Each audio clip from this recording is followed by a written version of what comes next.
Came too far to turn back. The return of the lyricist. Get it together. What's up? Listen to You Good with Mike Brown, a mental health podcast presented by Loudspeakers and Mike Brown. Myself. I have a guest in the studio who stays for entirely too long. I'm so glad that she's not here to defend herself. I don't even want to say her name. Frankly, I don't even know who this person is. You know, just being a black man in America, when a black woman is in the studio, when you come in, you just have to assume that she's a queen and make sure that you do not upset her, because I talk about this in the episode, but how I try not to fuck up somebody's day. But now that she's gone and can't defend herself... Tatiana, you can say something. Okay, Tatiana King is here. We're going to get into it. I am here. Like, what the fuck? No. Okay. I don't think you want me to cuss in the beginning. Well, they're going to hear this conversation for 2 hours. You don't have to get it right away. You don't got to get it right away. It's a good episode. Bye. It's like, hey, I'm always joking. I don't expect somebody to just randomly come at me with a joke. You know what I mean? You're hilarious. But you don't expect people to come at you. No, like, I expect, like... You don't think because people think they're trying to relate to you, and they think to relate to you on your level, they have to joke with you. Okay. I'm so glad we're talking about this right now. Okay. How about this? Real life story, I want to say a few days ago. Okay. So last week, I was like, yo, if anybody is like listening to the podcast, I want to get some press, right? So people were tweeting it. I'm like, oh, this is great, great. I'm so hyped. Then somebody saw it who, basically, long story short, did an interview with Vice, right? And the interview comes out, and in the interview, I say something to the effect of, Noel, the interviewer, he's like, yo, so what would you say to a black man that's like scared to get therapy or whatever, right? And I'm just like, nigga, nobody cares about you. Like, if Cardi B went from, you know, an exotic dancer to the cover of Harper's nobody Bazaars, cares. like, you can go to the therapist. You know what I mean? Like, if that person can do this, whatever. But that's what I said, right? Mm-hmm. So that's an interesting analogy. Yeah, but right? Okay. So I put it out there, right? And then this person, I think, like Raquel Savage, I think her name is, replied to it and says, WTF does this mean, right? Now, keep this in mind. When the article comes out, nothing but retweets. People are like, oh, this is great. I'm definitely listening to it. Like, I'm getting texts like, yo, I read the article. Now I'm going to really listen to it and all these things. So all this positivity, right? But then I see this one tweet that says, basically, what the fuck does this mean? And in my mind, I'm like, wait, is she saying it like, what the fuck does this mean? Or she's like, what the fuck does this mean? Like, I don't know what kind of tone she has. Know what the inflection so point I is. don't know if she's like saying it like a homie, because like I see her as like, oh, you another person, you another black, like, is this like you being like, what the fuck does this even mean? Or if it's serious. So I then It's probably serious. Replied It's seriously. Twitter. I replied seriously because I was like, I don't know the tone. Right? So I'm like, let me just make sure I reply to this. Side of caution. Yeah, because I don't know what this is going to be, but I don't want it to be a thing. I don't want to be on fucking The Root tomorrow or fucking black coffee tea shit. I don't want to be on some Black Reddit. coffee tea. I don't want to be on no Reddit or nothing. I just want people to know, but like, no, what I meant was this person, and this is why it's so crazy to me. Like I love like Cardi B as a person is because one of my ex-girlfriends was a dancer, used to dance with Cardi B, and so when I first heard of her, I heard of her like, oh, my girlfriend was she was dancing, but she also wanted to be an actor, and I'm like, yo, you can be an actor, like, you know, like I saw her as a person, not as a dancer, because I never met her in the strip club. I didn't know that, like, I didn't learn that until we were dating. I'm like, oh, okay, she just told me, but she's like, oh, there's a stigma. I'm like, I really don't like. I just tell my thoughts for a living. I have ideas and I make them work. Like, that shit is nuts to me. Like, if I had a good body and I could you would dance. Oh, maybe I make some money moves unless I had... Chippendales. Listen, when I run out of ideas, y'all can find me at Spin City. It's the Sin City remix, all right? Get them coins. Anyway, get them coins. Get them coins. throw Bitcoin receipts at me. I need real money. So anyway. So I Chuck E. Cheese tokens. Oh, man. I'm going to be talking for tickets. You know what I mean? Like, hey, can I get that? Fun fact, somebody actually sold Chuck E. Cheese tokens and posed them as Bitcoin. And people actually I ain't bought even them. mad at that. I ain't mad at that. He got a few thou. I'm not mad at that. So. But yeah, like I've replied, and I'm just basically like, hey, just saying that people saw her as a dancer and would never think that she would go to like be on the cover of Oh, Harper's that's so Bazaar. fun. Like that's like an incredible journey that people would be like, get the fuck out of here. Well, But I'm saying, but like the thing is Well- like it didn't matter what anybody told her. She was like, yeah, she Right. was doing that for her. And that's what I kind of looked at it, because it's like people were telling me, and not in like an incredulous way, like, she's trying to be this, but like, there's a girl who I dance with who's trying to do it. I'm like, oh, that's dope. And I remember watching the Bodak Yellow before it became like this big thing, and being like, this shit is kind of hard. I wonder if this would get embraced. You know what I mean? And then seeing it, I'm like, yeah, she knew the whole time. The same way like me as an artist, like I know I want to do comedy before like I got to this point, but people sometimes don't get it. And it's like, it's not about what other people are saying at that point. It's about your personal belief in yourself and what to do. So when he's asking me, as a black man or whatever, that stigma, whatever, I'm like, nobody who gives a shit? Like it's you. Well, but so you know maybe why. I phrase it the wrong way. It's not that you phrase it the wrong way. Is I had said it earlier that that's an interesting analogy, because it may not be the analogy people would think of. I mean, once you sat there and explained it for 5 minutes, then I get why you thought that it made sense. But from its head, just reading it, You're like, what the fuck is I this? can see someone looking at them like, why would you make that? Draw that comparison. But you're doing a little bit more than that. However, this is Twitter, and there's no nuance on Twitter. I know, which is why I hate Twitter.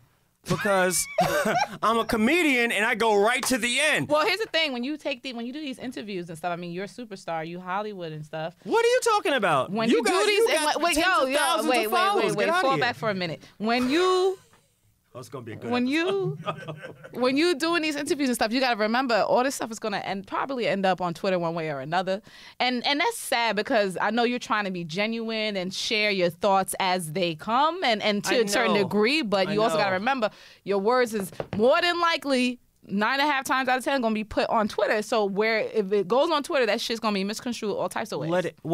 And the other thing is like, I'm kind of like, well, let it go on Twitter, because you can listen to the diction and inflect. So it's kind of like, but it don't matter. I know it doesn't matter. You know, just like you told him, you told homeboy, it don't doesn't matter. It don't matter. I know. It could be. I could put in a questionable quote unquote quote on as my Twitter. Don't even say whatever you're about to say. I'm not gonna say. I could say something questionable as a tweet. Then right under it, I could put a video of me saying the exact tweet with the inflection points and all this other stuff, and it still would be like, "What the fuck did you say up top?" And I'm like, "Yo, bro, I just explained it right there. I could thread it. I could do everything. Don't matter." Well, see, my thought is this, because I have thought about that. And this is me, even this like podcast is me just embracing that fear, because like I get so scared to say it. And I'm like, you know what? I'm not saying anything with malicious intent, but if I say something that's crazy, I want somebody, like I want to be called out. Yeah, I don't want to just like if like when Liam Neeson said that thing about black, right? He should have just. Somebody should have said like I would love to say that to me, but like, but why? Why? So you would kill somebody and then like break that down to him, and then you have the dialogue from there instead of just like, yo, we canceling him. Where it's like, okay, you can cancel him, but I want to be like, yo, I don't want you now to just, now I don't want you to be like, now I want to kill all the black bastards because I tried to share this one thing with me and now they canceling me. Fuck them. Now I got a reason. Like, do you see what I'm saying? No. Do you, like, it sounds crazy, but this is how I. Well, he don't got a reason. I feel you, but we don't have to reason. But I just feel like this. We might not have to reason. We could cancel, but I'm saying like if you want to do cancel, cool. I'm not mad at you. Cancel. Can I reason? You know what I mean? Like you can reason, but my thing is, don't get upset that other people don't want to reason with you. I'm not. But I'm saying it in a vacuum, like in general, like if I'm like that, I'm like I want nuance, I want reason, but you can't get upset that other people don't want to go that route. I'm not. They want to be mad or they want to cancel whatever. Let people do what they want to do. Exactly. That's why I mute it. Twitter gonna Twitter. That's why I mute. I'm like, we're not even having a discussion. You just yell, I don't need this. Like, I live in a real world of crazy. I don't need this. I don't need it digitally. I'm good. You know what I mean? You can tweet, say whatever. I'm good. I'm fine. The real world of crazy. Yeah, it's like because like when we do this, like live in this like life where we, exist mostly on social media, like our friends and stuff, like our real friends and, people who are not in the business kind of, we hang out with outside social media. Yeah. And then there's even people in like our industry that we'll hang out with too. So you could just turn Twitter off and have a good old time. But the only time you get that hate directly, like there's no filter for bullshit.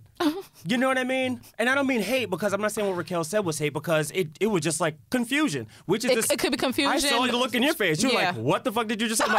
I'm glad. I was just like, "What Cardi got to do with it?" But okay. But that's what. But like, I appreciate that, because then I can explain it. Right. It's like so the same thing is like, that was a tweet, right? Yeah. Of a conversation I had on the phone with the guy, right? Yeah. And I said it.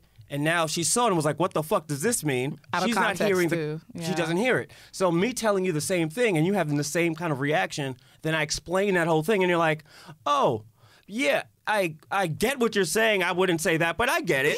You know what I mean? It's like, okay, cool. That's all I'm saying. Because now you're saying you're not crazy. That was just stupid. But also, like that wasn't or not. I'm not even gonna say stupid. It's maybe not the best.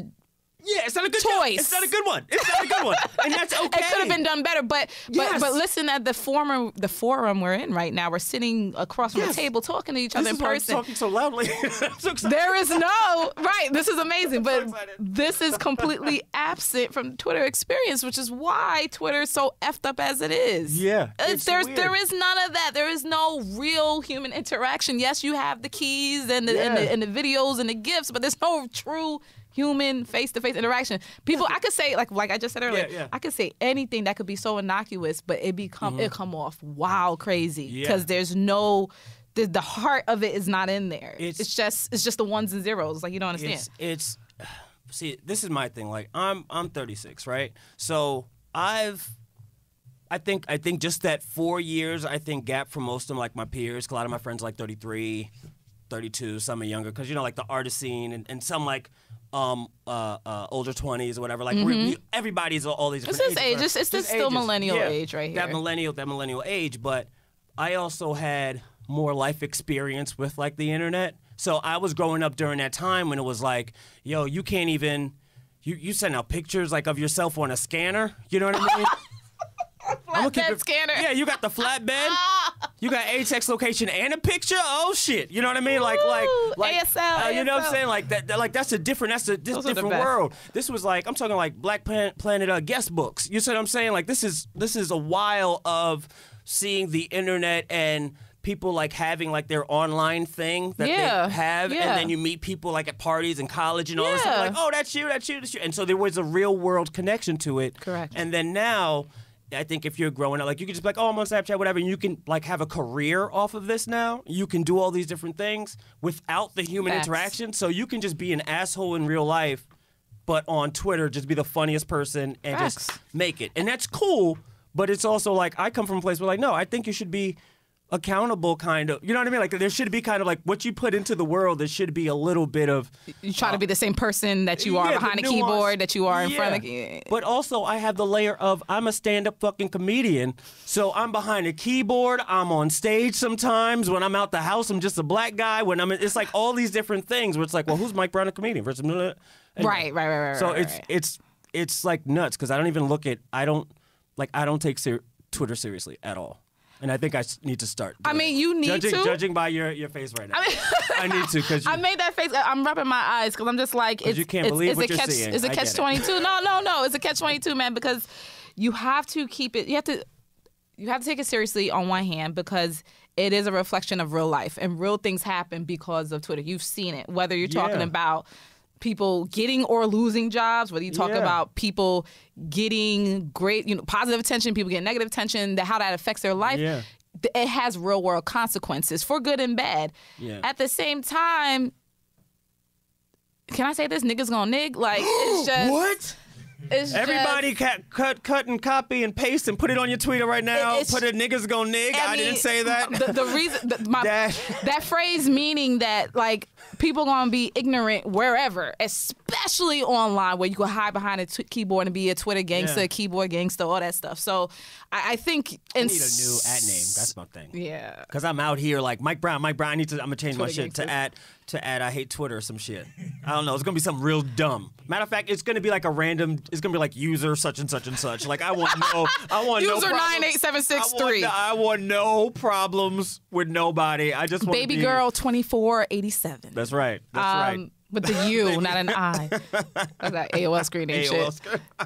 But you understand my point. Like you have to take it serious because, like you said, you get the real world benefits and consequences from it. But at the same time, there's so much bullshit on it, and it's just like you can't have your life revolve around it because Twitter still only represents a very small portion of the population. When you look at it in aggregate, Twitter is not everybody. There's still, even though Twitter is supposed to be the pulse of the planet and it's supposed to be where all the news and all that stuff happens, that's facts.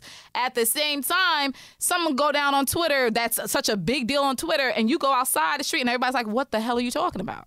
They have no idea what you're talking about. I was having this conversation last night about stardom, right? And we were like, who is a more... I want to say who's more popular, generally, Ed Sheeran or Kevin Hart? Probably Ed. Probably Ed. Because I'm thinking because first of all, he's music. Okay. And not to say that comedy isn't a transcendent thing, but he's music artist, and he's a global music artist at this point. Do you know what Ed Sheeran looks like right now? Ain't he redheaded? See? He's real pale. He redheaded. Here we go. This is when we get into some deep shit because I was saying that Ed Sheeran would be more popular. And my friend was like, no, Kevin Hart is more popular because he's been in a lot of movies, he's done a lot of TV shows and public appearances and things like that. So he's more so probably crossed over into that pop culture world and not just comedy, where Ed Sheeran is in the musical lane, but people just know of him, but they don't know his music. Of him. Well, that's facts. But also, when you say popularity, what are you talking about? Like, are you saying money? Are you saying just the amount of people who know them? Are you saying success?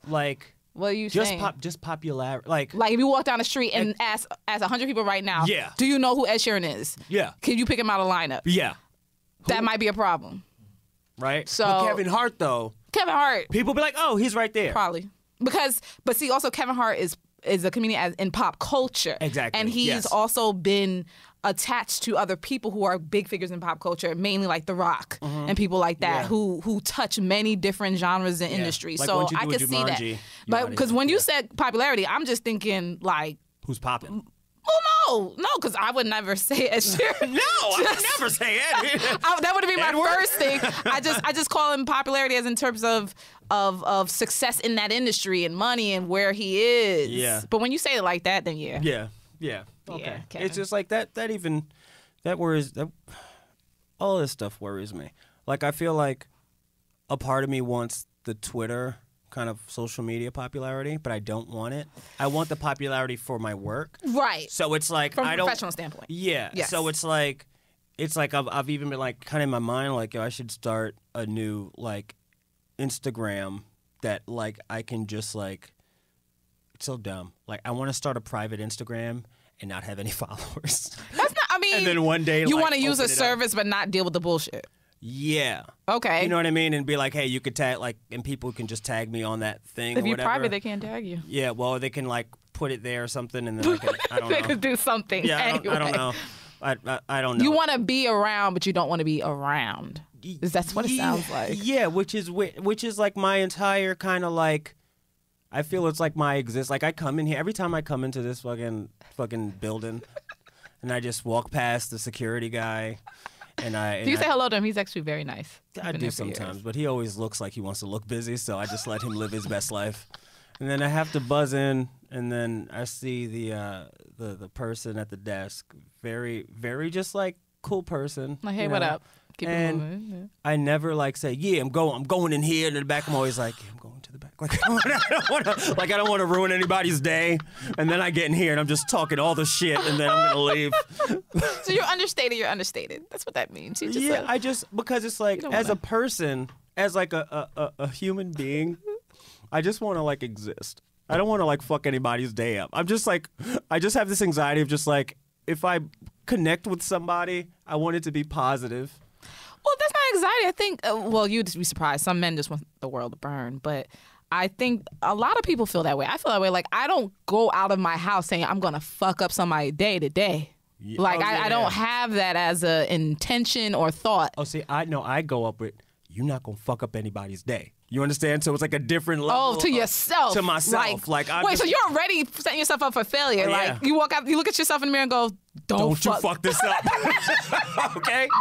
Okay, don't you fuck this up. Yeah. Don't you fuck this up. Oh God. And it's like a layer of a layer of a layer because it's like Why do you do that to yourself? I don't fucking know. I get all these. But what? I mean, I have questions. 2 questions. One, why you do yourself, but more importantly, what makes you think that you have to put a caveat on yourself before you even walk out the door? Like, yo, you're probably gonna fuck up, so don't do it. Like, what makes you think you are? Because how do you know?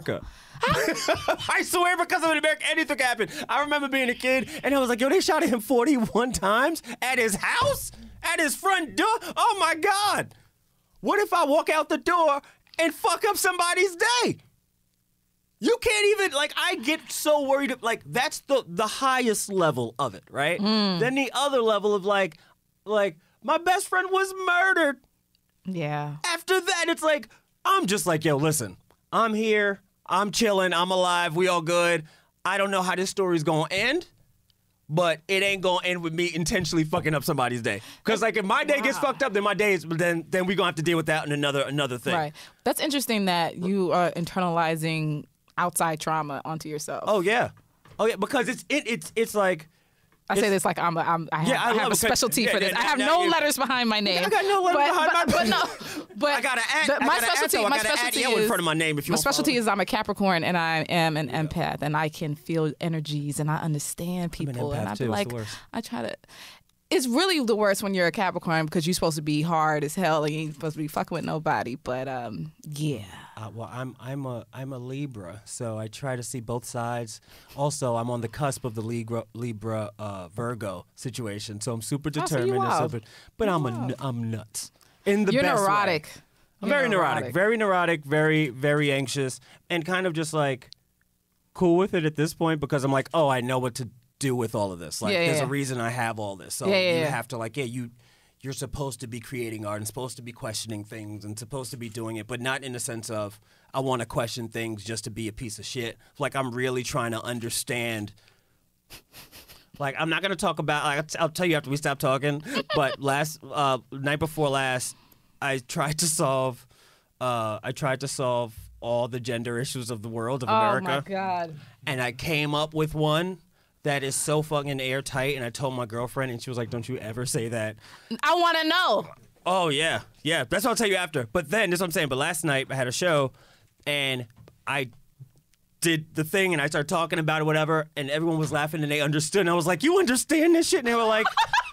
They were like, actually, it's pretty. I was like, right? But then I kept going, and then I talked about how it's just the worst, and that was funny too. But it was cool. But I'm like, oh yeah, this is why I do comedy, because like I'm always thinking about all these things. Like I think some people, like as artists, they're like, oh, I want to do I want to make an album about this thing because it's cool, right? But when like I listen to artists like Kendrick, I'm like, oh, he's really making his art. Like he's legit. If you listen, I would just listen to Damn on the way here. If you listen to that album, there is a lot of fucking themes of. There's a lot. I mean, one of the incredible. best things I've ever listened to. Yeah, it's incredible. And then hearing like how he's able to just continue to be dope with his artistry is that thing of like, yeah, he's an artist. Like he's going through it. Yeah. And he doesn't understand it either. In the same way where I'm like going through some like dope shit. Like, oh, things are really good right now and this is new for me.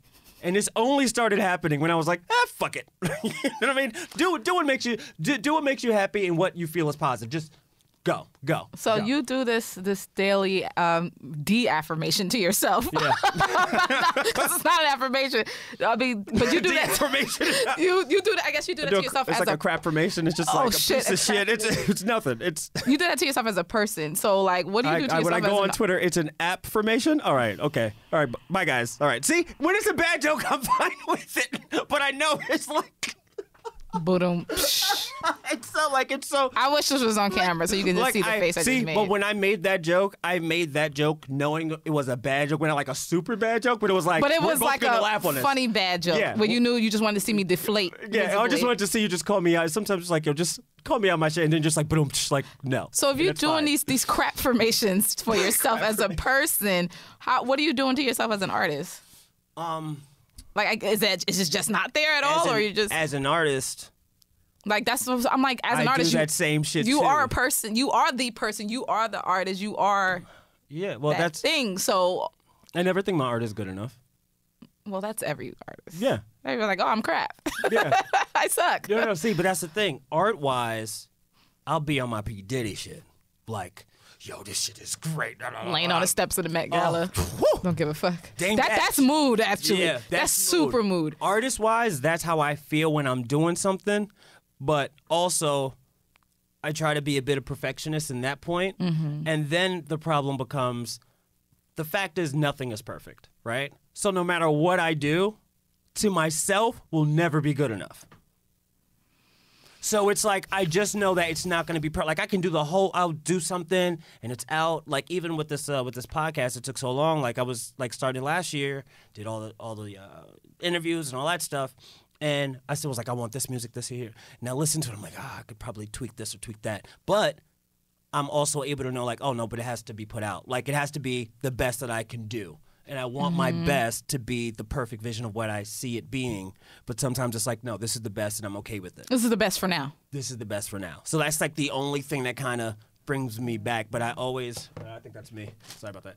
But I always kind of like bounce around artistically. A friend of mine just texted, you got a whole last episode with Kid Fury and don't post about it. You 100% get on my nerves. And I'm like, I didn't even realize that until like maybe a week ago. And I'm like, how long this episode been out? That's a big deal. But see, I don't look at it as, I mean, that's also your label mate, but technically, but that's not a big deal. Yeah, but it's that thing where it's like, it's hard understanding that side too, because he's a big deal to me personally because of what he's been able to do as a person, as an artist. Right. Even me doing this, he was like, yeah, like, why haven't you stepped into done this space you sooner, know what I mean? quicker? Yeah. Yeah, like, and it's like a weird thing because like, man, we're just all people. But it's just because you just didn't think about it. Or you just thought you weren't? Like I got it, but I didn't understand how much of a big, like I didn't understand how many people, the impact. Like I'm very unaware of impact because I exist in like the real world thing. So it's like I'm not walking around and people are like, yo, I heard that episode with Kid Fury. You know what I mean? Like that's not what I hear. But you probably would never. I probably would never. And so but that doesn't mean no one's listening. That's like, but this is what I said earlier about the Twitter conundrum. It could be the whole world could be freaking collapsing on Twitter off of something, but you walk onto the street and they're like, everything's I don't know what you're talking about. Yeah, that's why I want to have this podcast. It's like if you listen to, like if you're a Twitter person, whatever, it's like I want. All right, there's this other thing. Okay, why are you therapizing me? I don't know if that's a word. Why what? Why are you affirming me? I've been trying to de-affirm myself for years, and here you come making me feel good about myself. Because like I said, because when you see a reflection of your own self in other people, or a reflection of the things of the way you beat up yourself, the way you, as you say, crap formation yourself. Yeah. Before, I mean, you're not giving. One thing that I'm still learning is you have to give yourself a chance. Like you can't just before you walk out the door just be like, "Yo, I'm finna fuck up." See, get ready, world. Like you can't. But my thing is this: I was so like suicidal, all these things. So now when I get up in the morning, I'm like, I got up in the morning, and I'm hype, and I get my coffee, and I'm good. I'm dancing, I'm peeing, and I'm like. But don't fuck nobody day. You know what I'm saying? But the butt, slow, and that little butt, and I'm ready to go. I'm ready to go outside. Do you feel like you need to be brought down? Like, and that's what I struggle with as well. Do you feel like you gotta? It's a difference between being high and mighty and being self-important, but also just being positive. And it sounds corny, but it's just like, just let yourself. If you happen to be on a high today, let it be. Yeah. But see, I'll be positive in the intent, but it's weird. Like I never want to be caught slipping. You know what I mean? Like, I never want to be out here. You can be prepared without downing yourself. I don't know. I doubt that. I don't know. Well, I can't doubt myself. I doubt that. No, because I doubt myself all the time. I doubt myself for everything. I doubt myself for stupid shit. Yeah. I don't know if you're going to be able to, if you're going to hang on to this pole on a subway, right? You might bother somebody. Yeah. And it's just like, nigga, calm down. Just no one's even thinking about you like that. that's my thing that I had to learn. Like, Niggas don't care. Nobody cares. Nobody thinking about you like that. All the little, like, I make so many different mental adjustments, so many different calculations in the span of 30 seconds. Yeah.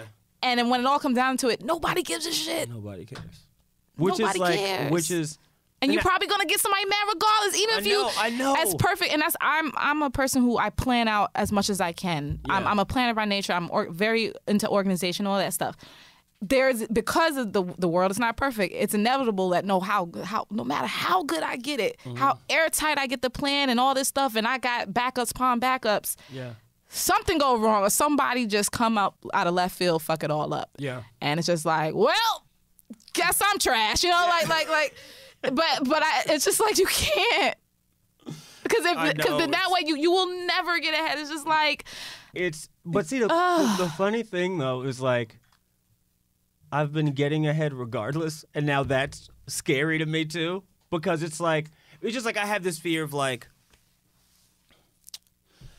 I don't know if it's like being, it's like I don't want any of the celebrity. I don't want any of it. All I want is for my art to be celebrated. Like I always say, like, I want to be like Paul Rudd in a sense. Like, I see him all the time in New York. And he lives here?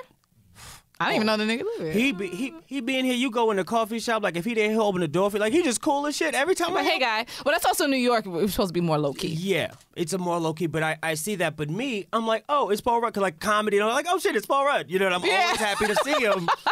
But do you say, oh shit, it's Paul Rudd every time? Well, the first time I did. I said it to myself. I looked at it, like, oh shit, it's Paul Rudd. Like, you know, yeah. He big in my world. After the 20th time, he's like, all right, Mike. Yeah. Like, yeah. Every time I'm like, all right. Like, now I don't. And it's weird too, because when I see celebrities that I know, I don't geek out. I've never geeked out. Like, the only time I've gotten close to geeking out is when I met Dave Chappelle, because I'm legit like a huge fan of his. I can imagine. But when I went in and saw him talking, I was like, he was still like Dave Chappelle. He was on stage. He wasn't on stage. He would be just back in the green room, and I had my bag in there. And when I saw him, I was like, oh, I'll just go out. My bad, sorry. You know what I mean? And it became a thing of like, he was like, oh, come in. Like, you're a comic? I was like, yeah. It was like the first time I said it, and he was like, oh, did you perform? And I was like, oh, yeah, I did. Yeah. And then, like, he knew, one of his people knew me from something else. And then, so, like, that was extra validation, because it was like, it was just three of us in there. It was like, it was a whole thing. Yeah, but yeah, anyway, yeah. I was like, oh, this is so dope. And we had a great conversation, right? Yeah. I'm like, fuck, man. And I was so proud of myself. But then I also ruined it, because I was like, man, I told him, too. This is, and I've never posted it, but I told him, I was like, man, it's like, I know I shouldn't be doing this. And I don't want to do this. But if I don't do this, I'm going to hate myself forever. Can we take a picture? He was like, you got to do this. I was like, I just need it for me. Like, I just need it for me. Whatever. He's like, all right, we took the picture, right? Took it, and it was dope. And the only person seen this picture is my dad and my mom. That's it. No one's seen this picture. Because it's just like, for me. Because it's for you, right? Yeah, it's for me. But it's just like that weird thing, because to him, he's like, oh, God, another person. You know what I mean? Because everybody wants like he legit had like a genuine, we had a legit genuine moment of talking all that stuff, but it's like, and it's like, for me, I had to take the picture. You want a picture though? And because this is my thing, because I wanted a picture, because in my mind I was like, I will meet him again, and I wanted to show him this picture and tell the story. Be like, remember this? Like, yeah, right. like just because I'm like, I knew to such a point that I believed in myself so much that I was like, I'm going to be successful enough that I will see him again.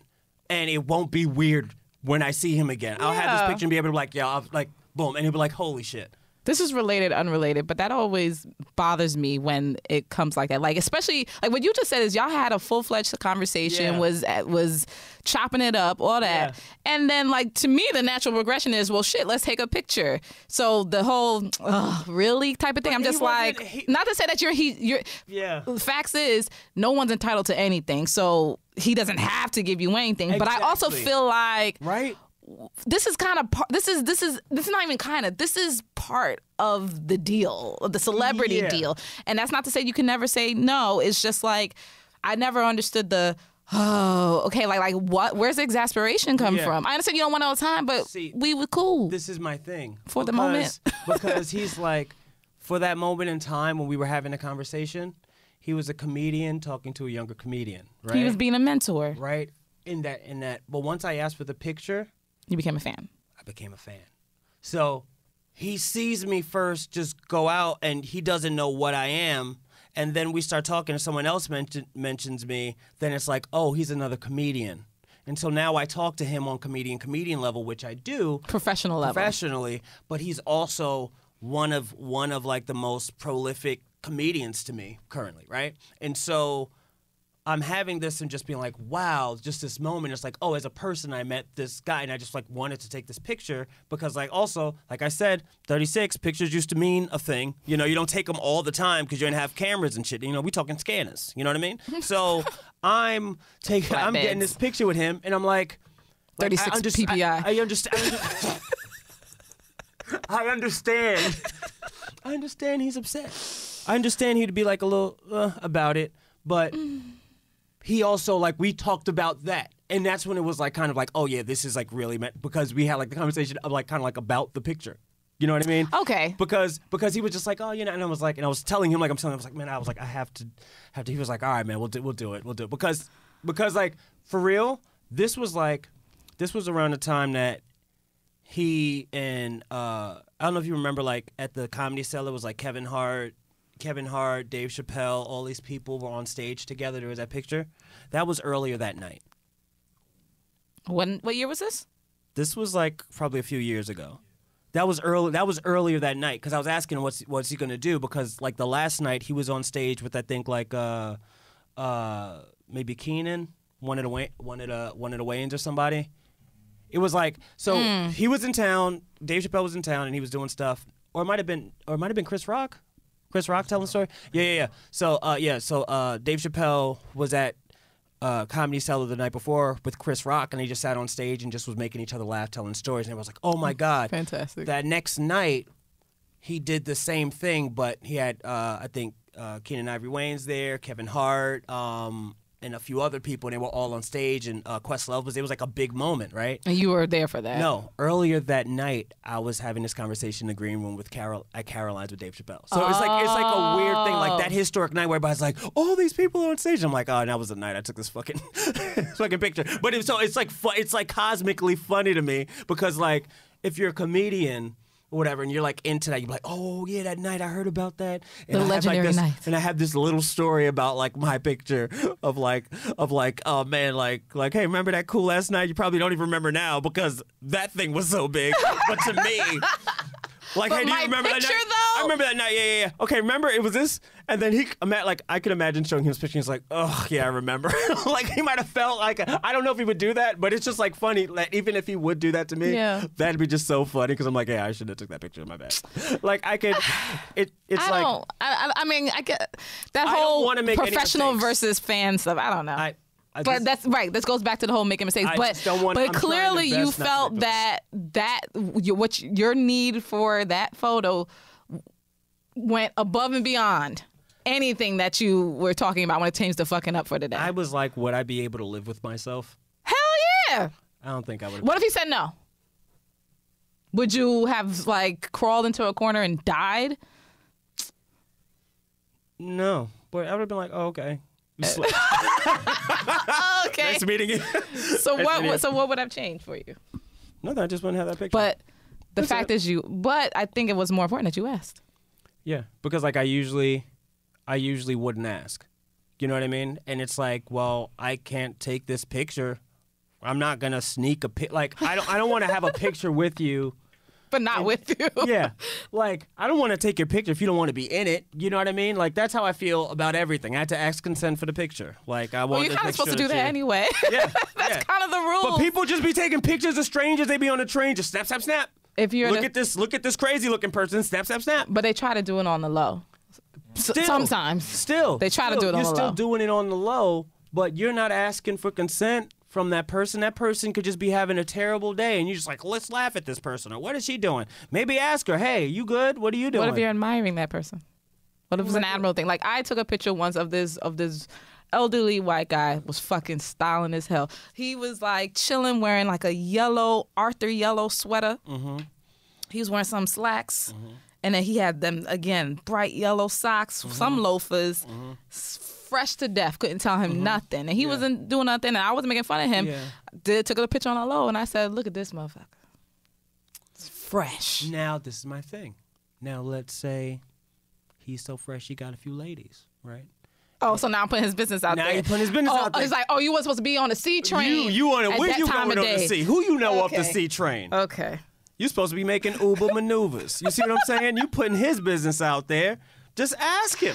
Like, yo, can I take this picture? Like, yo, you look at this picture. But why not? Because you're taking away his choice to be on the internet or not. What if he dresses like that and he's like, yo, the internet ain't even ready. They don't see this. That's why I do Instagram, because they ain't ready for this. You can't put a filter on this. And then you come out here like, ooh, look at white guy with the off the top. And then you taking this picture, this motherfucker, and all he's trying to do is just be cool. Just be off the grid. he was posed real cool. Lots of times. Also, the way he was posed, the way he was in his element. When you start telling people, yo, can I take a picture? All of a sudden, that naturalness goes away, and then they start posing and doing all sorts of stuff. I'm also thinking like a photographer. But counterpoint. Yeah. Now, do you then say, hey, excuse me, I took this picture of you. Do you mind if I see?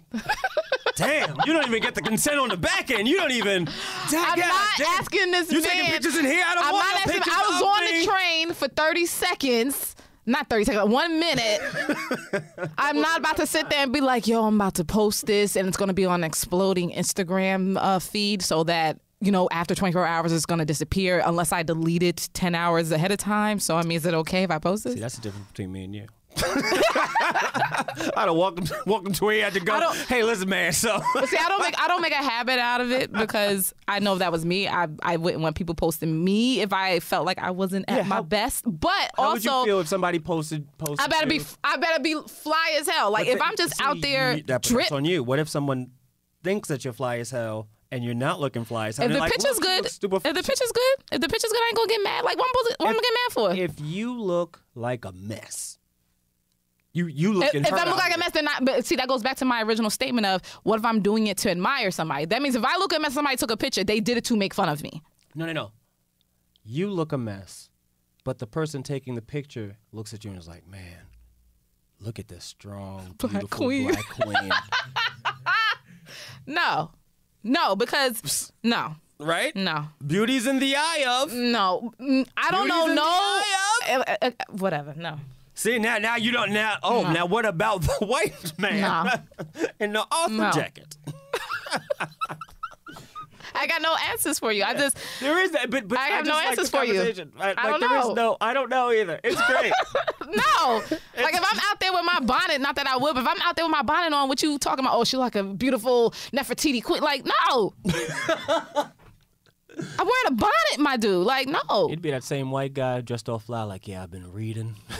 And I look across, and I see a beautiful chocolate bonnet-covered queen. I have to take this picture and post it. Look at her. I have to capture this moment. Oh, my God. For the rest of the world. It's a slippery slope. The internet's a slippery slope in general. Just everything is crazy. Yeah, we all sloping, baby. You know, just depends on how you want to slope, man. I'm out here sloping.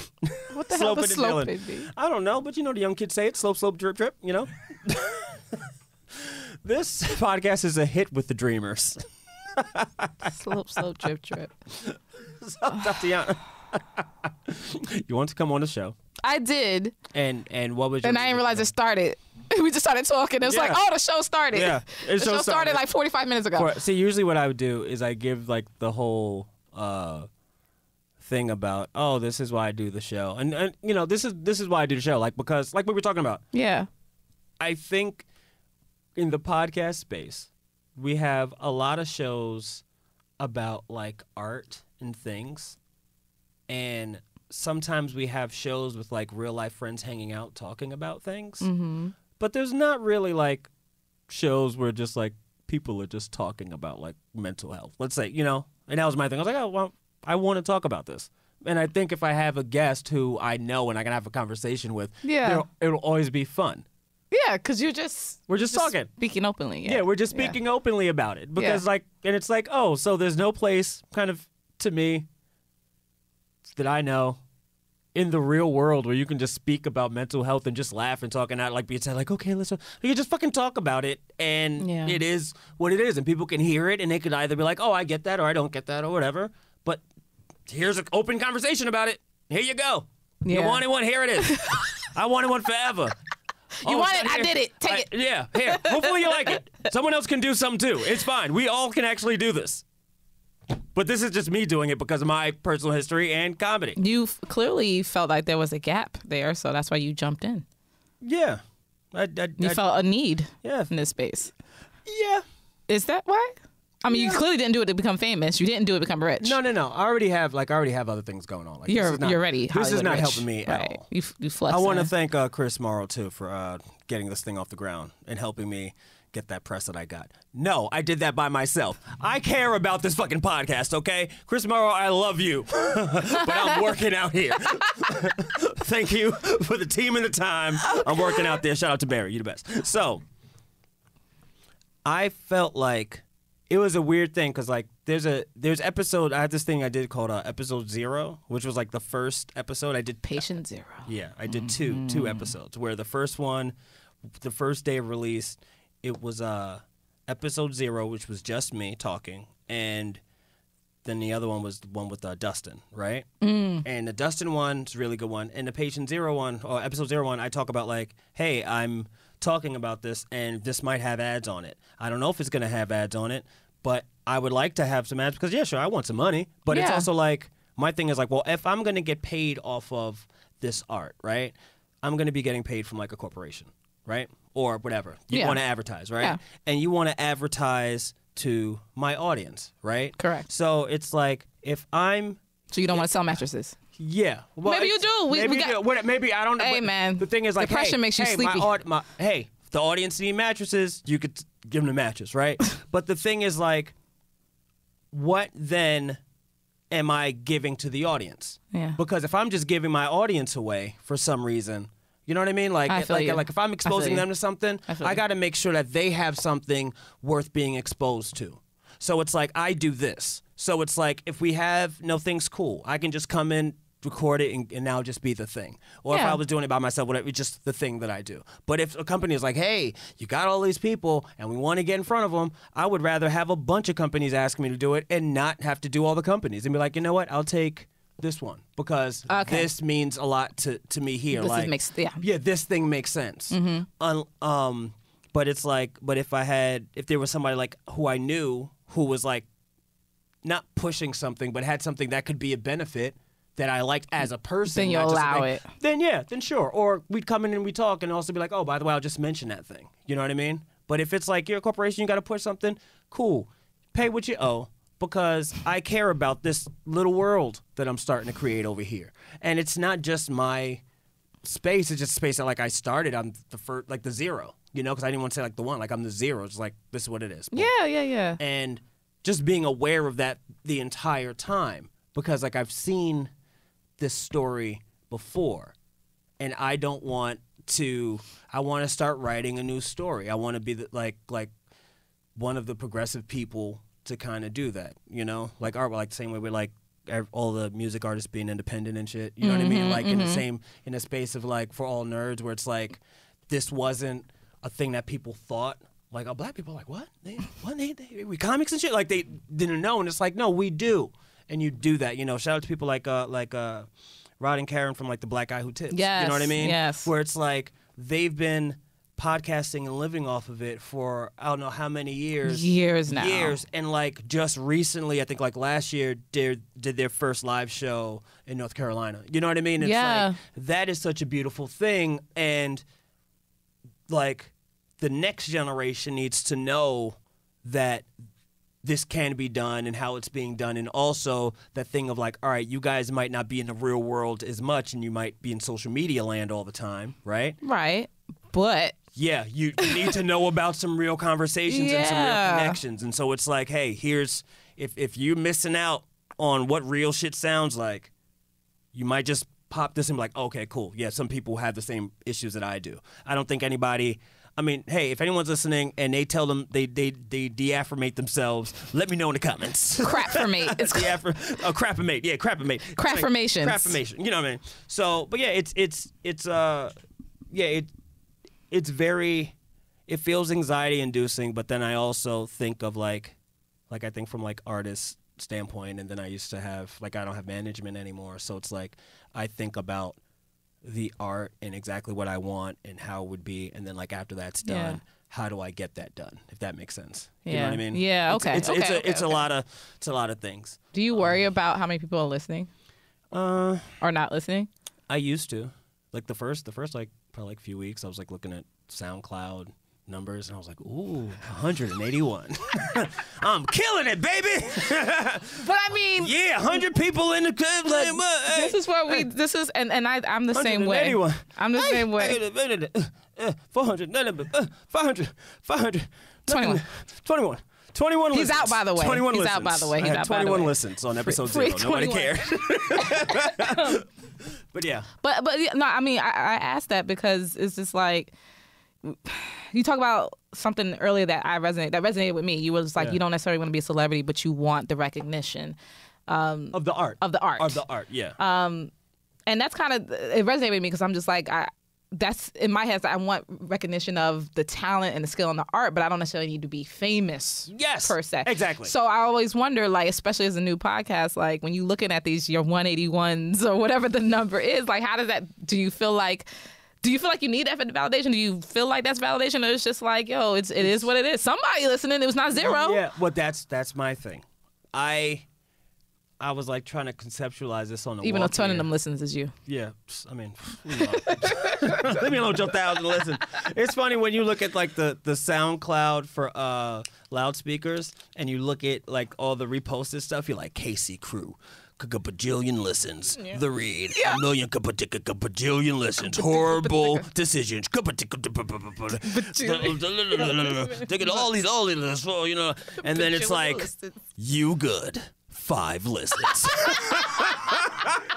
And I'm like, yeah, nigga, we got 5. We got 5 on it. Yes, come over here, man. We doing it, baby. 5 listens. Give me 5 listens. Rate, review, and subscribe. That's as many stars as I got. Oh, yeah. I would suggest, I had to do this for myself. I would suggest you turn off the stats. Just turn off the stats. I'm going to turn off the stats. Just turn off the stats. So if you just, I mean, obviously if you're logged in and you're looking at your own stats, you're going to see everything. I just want to see it. Turn off the stats. But turn off the stats so it doesn't matter. It does, like, it doesn't matter. It doesn't. But I'm so curious. I'm just so curious. Like, it's like. Based on what you're trying to do, it don't matter. But based on where you maybe wanted to take it. Want this to go, yes, you have to be cognizant, but you don't want it beaten on your head every day. Yeah, it's not like now. It's like now I just look at it and it's just like funny and laugh because it's like that's just SoundCloud. But then there's iTunes. Like, you don't see no iTunes numbers. I don't see iTunes numbers. I don't see any. I mean, other you numbers. Hollywood. Vice see you. I mean, you. I'm Hollywood. What is Hollywood? Can we? Huh? What is being Hollywood? Because I'm not Hollywood. Yet. Listen, when I get the money, if I become Hollywood, I'm going to be like, see, I'm Hollywood now, guys. Let me tell you, I'm talking to Chris in the studio. Mm-hmm. This man, I sat in a studio, the Bravo, I think it was the Bravo studios. I sat in the studio, okay? It wasn't Bravo, but yeah, you can continue. Listen, I saw some Bravo signage there. They do shoot shows Point there, is, this man was sitting there, he was with his earpiece listening to the white woman talking to him and getting cute and all that stuff. And this other white woman float through with the powder and the brush and comes up to him and he just sticks his little neck out, puts his little face up, and this woman's just powdering his face, getting him all cleaned up, and he's very, you know, like and you like do. I've been here before. Like he's been there before. Because I've been there before. This ain't my first rodeo. And there's a group of, and apparently I realize now these are all like friends and people y'all know. That's you know, but see? The audience. Hollywood. If the audience is all homies. So the audience. How is that Hollywood then? The audience. Can I not get me being in the audience was just like, whoa, this guy really thinks this is regular. Like, this is real life right here. He was sitting there like, yeah, this is real life. This is fine. This is normal. But like, I'm just fucking with you. I'm just fucking with you. See, the thing is, you're not Hollywood. I'm not Hollywood. But like, I feel that I will get Hollywood. But okay, let's go back to your question. What is Hollywood? What is Hollywood like? Like you acting like you don't know nobody? Hollywood is like being able to pay my student loans off. All right, I'm gonna be very Hollywood. That's all I want to be. Just very. I want to pay my. I want to get out of debt. That's called not being broke. Yeah. I don't want to be broke. There's no Hollywood. I do worry about this, like I don't know. Like, I think that because I feel like I am trying to be a good person all the time, that, like, I might have people try to take advantage of that. You know what I mean? People can take advantage of you like that on the daily, Hollywood or not. Yeah, but see, it's not me being Hollywood. Like, if it's like someone's like, hey, man, I want to, let's say like I had a Netflix special, right? And they were flying me out somewhere to do the special. And then some like comic that I've like seen a couple of times are like, hey man, you should have me open for you. And I'd be like, no man, I can't really do that. Dude. Like, I don't have any. I don't really have any. Oh, you Hollywood. Then he goes back to all the other young comics. Does this happen to you? Did this happen to you? No, but I'm so Because this sounds very specific. Like, this is an actual scenario. Okay, a certain comic told me no, and he hollered. I'm joking. But I'm just saying, like, that thought of being... Because I don't know what Hollywood... It's like when you act like you don't know nobody or forget where you came from and all that shit. Like, that's usually what it means. Yeah. And I never want to go to L.A., like, and be in Hollywood personally. But, two, it's like...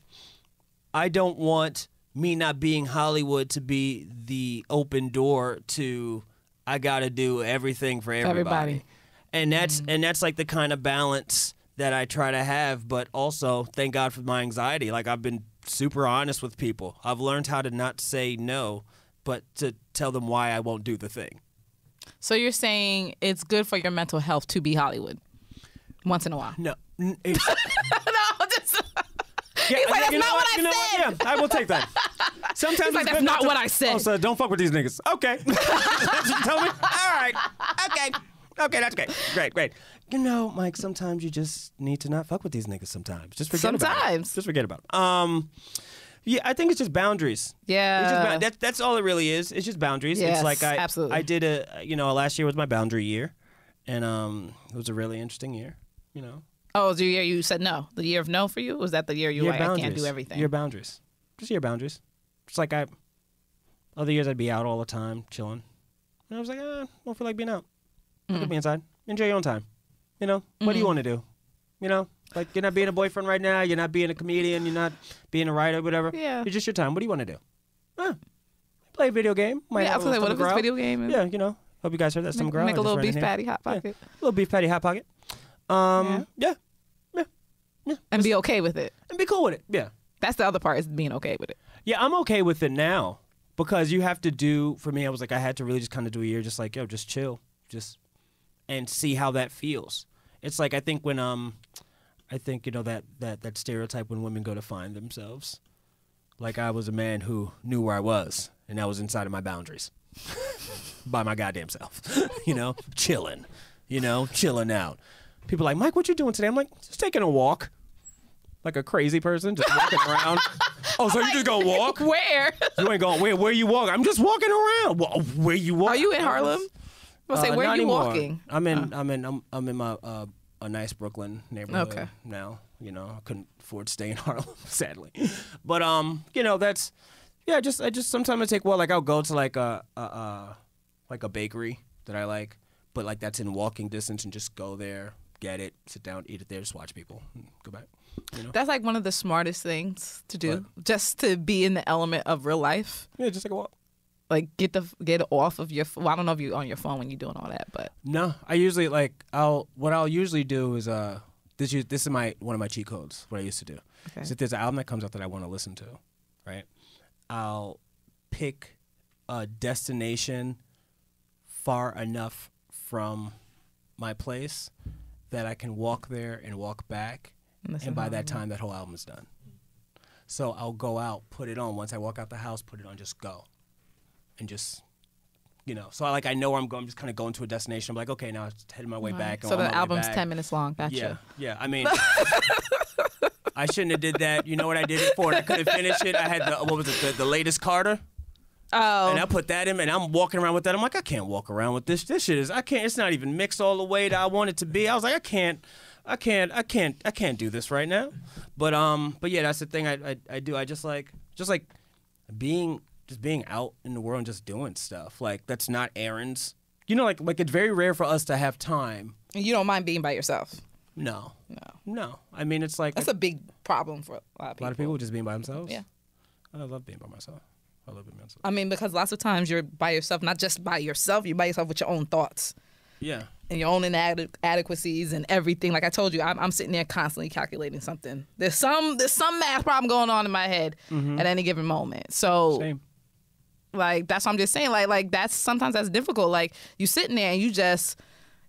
You not only you calculate, you're talking about how am I gonna fuck up. So I'm just saying, you still having your whole how I'm gonna fuck up on the walk over to this bakery. No, it's not how I'm gonna fuck up. It's just don't you do it. Oh God. Because if you think how am I gonna fuck up, you're like, all right, cool. So I'm gonna run into somebody over here. I'm gonna trip a baby for some reason. I'm gonna steal a car. Oh, you like this, all these things. But like, if I just say, hey, just don't fuck up, and then like. Cool, you know, like just be aware. Why can't you have be aware of everyone. Just that's it. Like, so if I like kind of.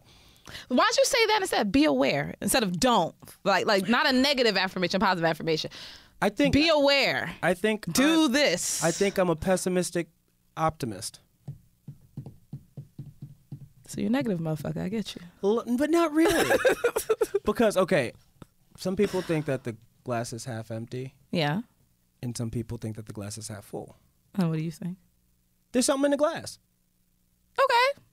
That's logical. That's how I'm living. There's something in the glass. I hope it's half full. It could be half it, but there's something in the fucking glass, right? I'm glad to steal that. Hey, take it. It's for the culture. You know what I mean? There's something in the glass. There's something in the glass. That's how that's what it is. So it's like I'm always like, and then I'm like, no, it's cool. That's very Schrodinger's and then I try to and that's the thing. So I don't like look at things as like too. Sometimes things can kind of get like super, not bleak, but like when I'm like, I can kind of understand where that comes from, or I talk to people about it. Like I'll call someone like, yo, can I talk to you about this real quick? Like, what's up? I'm just talking. You know. Also, it's another thing. I have this Android, and I feel like I'm in another Let me world. see this. Let me see this. What kind of phone this is? No. Okay, wait. This is the Galaxy. It's a Galaxy, I think 7 minus or some shit. 7. Not 7 minus. 7 up. I don't know. Whatever it is. It's a Galaxy. All right. What's wrong with the Android? Because, see, Android doesn't have FaceTime, right? So a lot of people now, they like doing the video messaging. And a lot of people have Apple. Use Google Duo. Can I do that with FaceTime? You mean, can you do that with somebody who's on an Apple device? Yes, you can. As long as they have the Duo? app. Yeah. You know how hard it is going to be. I know. Oh, go get Google Duo so you can be one of those other losers with Android and Google Duo not being able to video chat anybody. Thanks. You see how I just put it out there. Like, why would I do that? Listen, I was trying to avoid it. I was trying to avoid it, but I knew you were going to say that. See? I do it. I mean, I have an iPhone, but I do it. People are my good enough friends of mine to get Google Duo. I know my level. Like, I don't want to FaceTime with you like that. I know my friendships. They're like, what do you? do you? So you want to video chat these people desperately? No, I don't want to. It's just like my thing is like I like phone. I like talking to people. You like talking on the phone. Well, you like talking to people. Do you like talking on the phone? If I can't see the person, but it's like you can see the person if you have. I usually try to avoid it at all costs. What, like people? I'm the type of person who will sit there and rather you text me a book than talk to me on the phone. See, usually I hate texting. I can't do it. Really? I'm too neurotic. Too much anxiety. I can't. But probably because you know how to parse out the information to deliver what the message is. I have conversations where it's just like, get to the point. Why are you calling me? All this other stuff, and it's just like you could have just sent me a text and we've been over with. But that's what I feel. Like I can send out. It's like if we were talking on the phone, I would break down that whole Cardi B thing to you. But if I would have just texted you that shit, you'd be like, what the fuck is this? I would have been like, call me, because I don't understand what this says. See, exactly. But me, I would have saved you a step. I would have just called you. Okay, I'll caveat. It's certain people who I don't fuck with calling on the phone. Okay, see, you don't like talking to certain people. It's just... now we're getting somewhere. Because you're not getting to the point. Or it's just like, we're sitting here for a long time, but you could have just texted us in 2 lines. We would have been done with it. Huh. That's all. Yeah, is there like a texting class? What you need a texting class for? I need to learn how to text. Okay, so you know the muscle emoji, the muscles emoji. Yeah, flexing. Yeah, okay. See, I didn't know that was a verb that we can use. So flexing, the flexing one. Flexing or strong, or it really, honestly, it could be a stand-in for anything. At this point, it right? means anything. It's a punctuation mark. That's like my favorite emoji, right? I don't care what's going on. Muscles, okay? So my little brother, I texted him. And he's 22, and he was at home like, yo, what you doing? He was like, oh, everything's good. And I was like, cool. And for some reason, I just sent him 3 of the muscles. And then he hit me back and said, why are you sending me muscles? And now I'm faced with an existential crisis of like, oh my God, are people not using muscles? Well, what was the context of that particular point? Like, if you sent the muscles after it had nothing to do with nothing, then I could understand. What was the context of the conversation? I'm gonna show you right now. Like, if you were like, yo, I just got put on Vice, they interviewed me and did the muscle flex, then okay, muscle emoji, all right, cool, got you, heard you. Okay, read from here down. From where, the top? Yeah. The eyeball home? Home? Okay. Yeah. I'll be home in a little bit. Is that you or your brother? That's my brother. All right. And okay, your brother says I'll be home in a little bit. You say, all good, watching True Detective now, may jump back in after. Yeah, because we were PlayStation. We talk on PlayStation all the time because he lives in that world. So I jump in there and talk to him what he wants to talk. Your brother responds, all right, I'm going to bed soon, but if you're on tomorrow, let's play. So you respond, sounds good, and not 3, but 4. 4. That was a bonus one for the listeners. Yeah, we got muscles over here. Muscle emojis. So, and then, as you said, your brother writes, why are you sending me arms? It wasn't even muscles. It was the arms. He didn't even. And you said, I don't know. I thought it was a cool thing to do. Give me back my phone.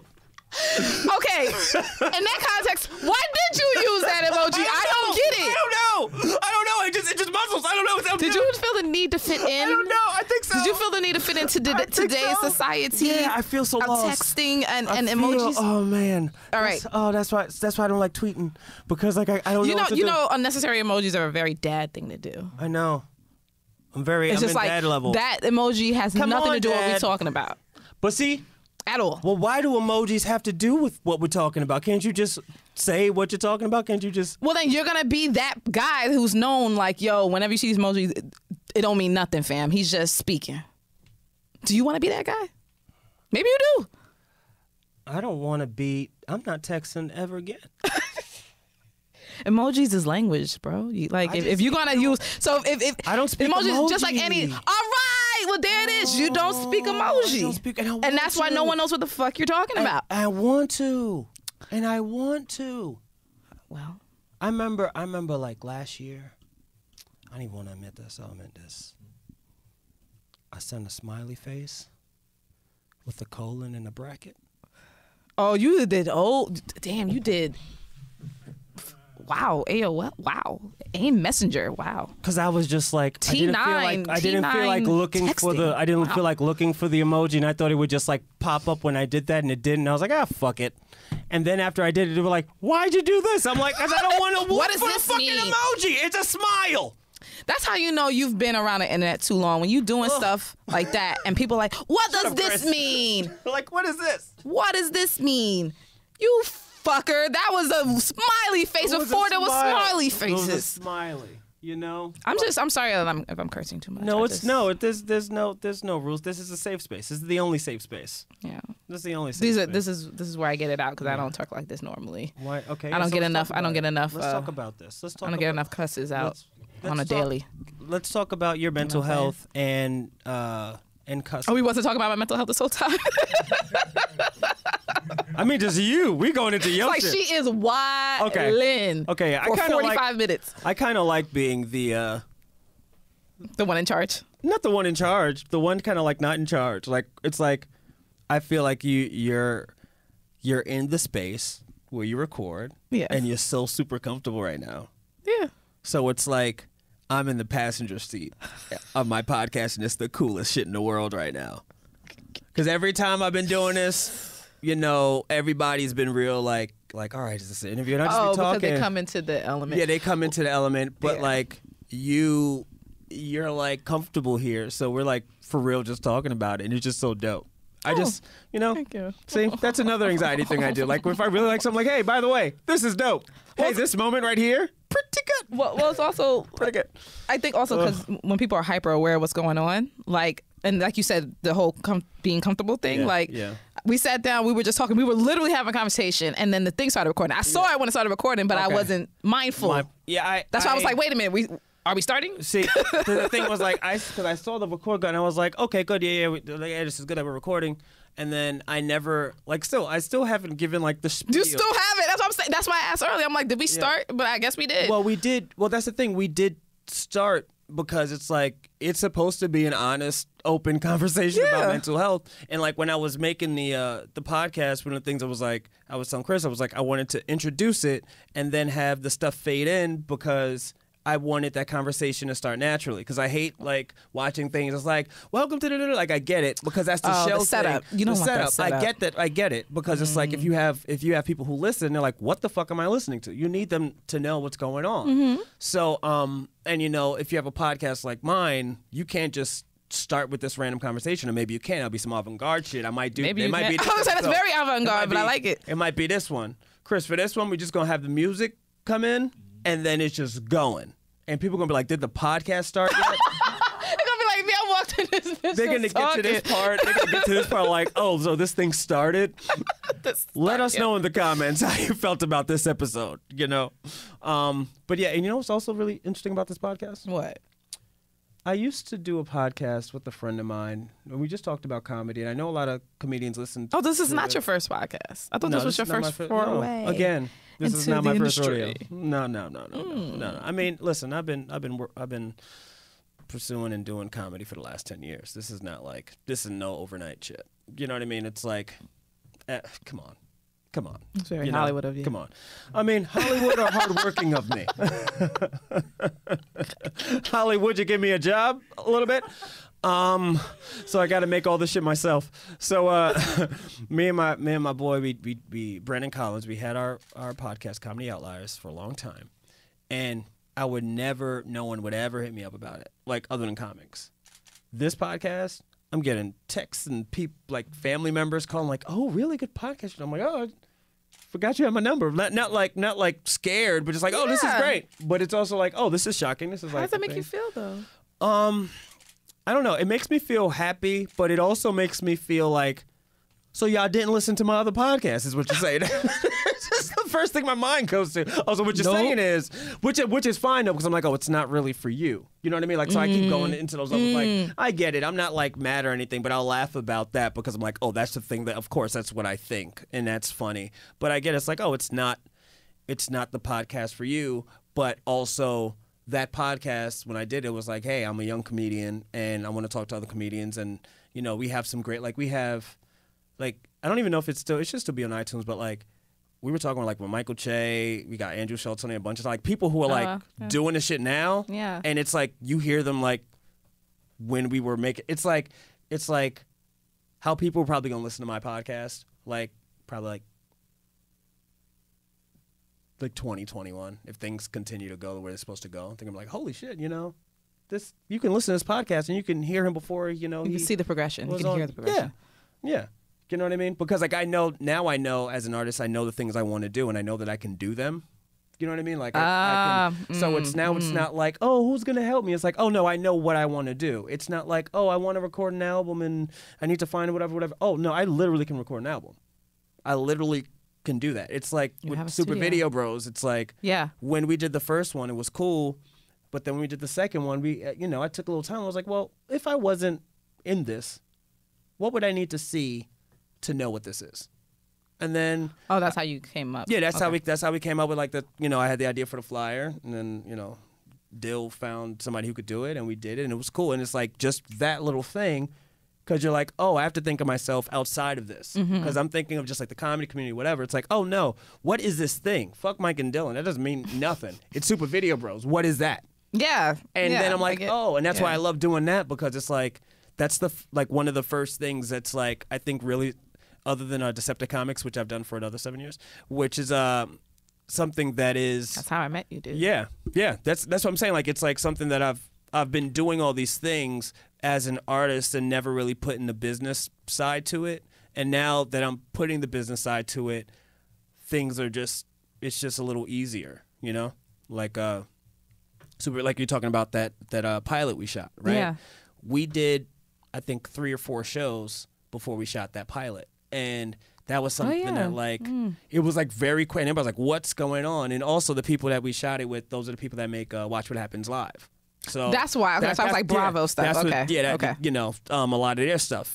They also made Comedians in Cars Getting Coffee. Like they made a lot of shit like that. They're like big level. So it's like for us to just do 4 shows and then like after spanning like 6 months, whatever, to be in there doing that and now have a relationship there if we wanted to do something. You know what I mean? That's a big deal. It's a big deal. But for me and Dill, it's like, no, I'm an artist and I fuck with my art so much that I believe that this should be happening. So it's like, yeah, it's a big deal, but I'm like, oh, this should have already happened. But it's supposed to happen. Okay. Yeah, I would think that. So you are positive person. Yeah, you know, I am pretty positive. It's weird being open about mental health now because like I put out the other day, like I don't want to be on Facebook anymore. Of course. You still on there? I know. And everybody's like, yo, you all right? What's going on with you? I'm just like, oh, I get it. But nah, Facebook is just real bad, yo. It's just like not fun. It's not. Like at this point, you have an account so you can remember people's birthdays. That's about it. Yeah. But you're not to like actively use it. Not actively. Maybe for a business standpoint, I get it. But like personally, for what? Yeah, but that's the thing. From a business standpoint, it's that. And then I think like if you're on it, there is kind of a personal connection because like there's some people that like are friends of mine that I've known from college that I've known from all these places. Yeah. And it's like, oh, it's nice to like kind of, it's weird like to be like, oh, to keep up with them, right? But it's like, but am I really keeping up with them? Because I'm not really on Facebook like that. But what if I have something, if they need to contact me? That's what I always think. Well, what if they need to contact me? You're the what if. Yeah, I'm the what if. But maybe I should just fucking, you know what? I'm not saying you have to delete it. Like for me, I gotta just, Dill took his down. I've never taken mine down, but I haven't used it in like 3 years. Like actively sitting there use it. That's what I'm gonna do. I use it for other brand purposes. Like I'm working on brand pages or something like that. Then fine. But for me, myself personally, no. Nah. Okay. Yeah, I might. Like, I still have my my fan page, and I should just be using my fan page. But sometimes you should be using that. Yeah, I mean, it's 1 billion people in the world on there. How many billion people on there? 2 billion right now? 1 billion. 1 billion. 1.5 billion. Yeah, I'm gonna have to just have that personal page shut down or something, because that is a thought. If you're talking about mental health, that will help. Get off that shit. Yeah. I've done my dips and dodges. Like I'll go in there for a little bit and then I'll get out of there. You know, I feel like it's just like a weird space. It's just like mad weird. I like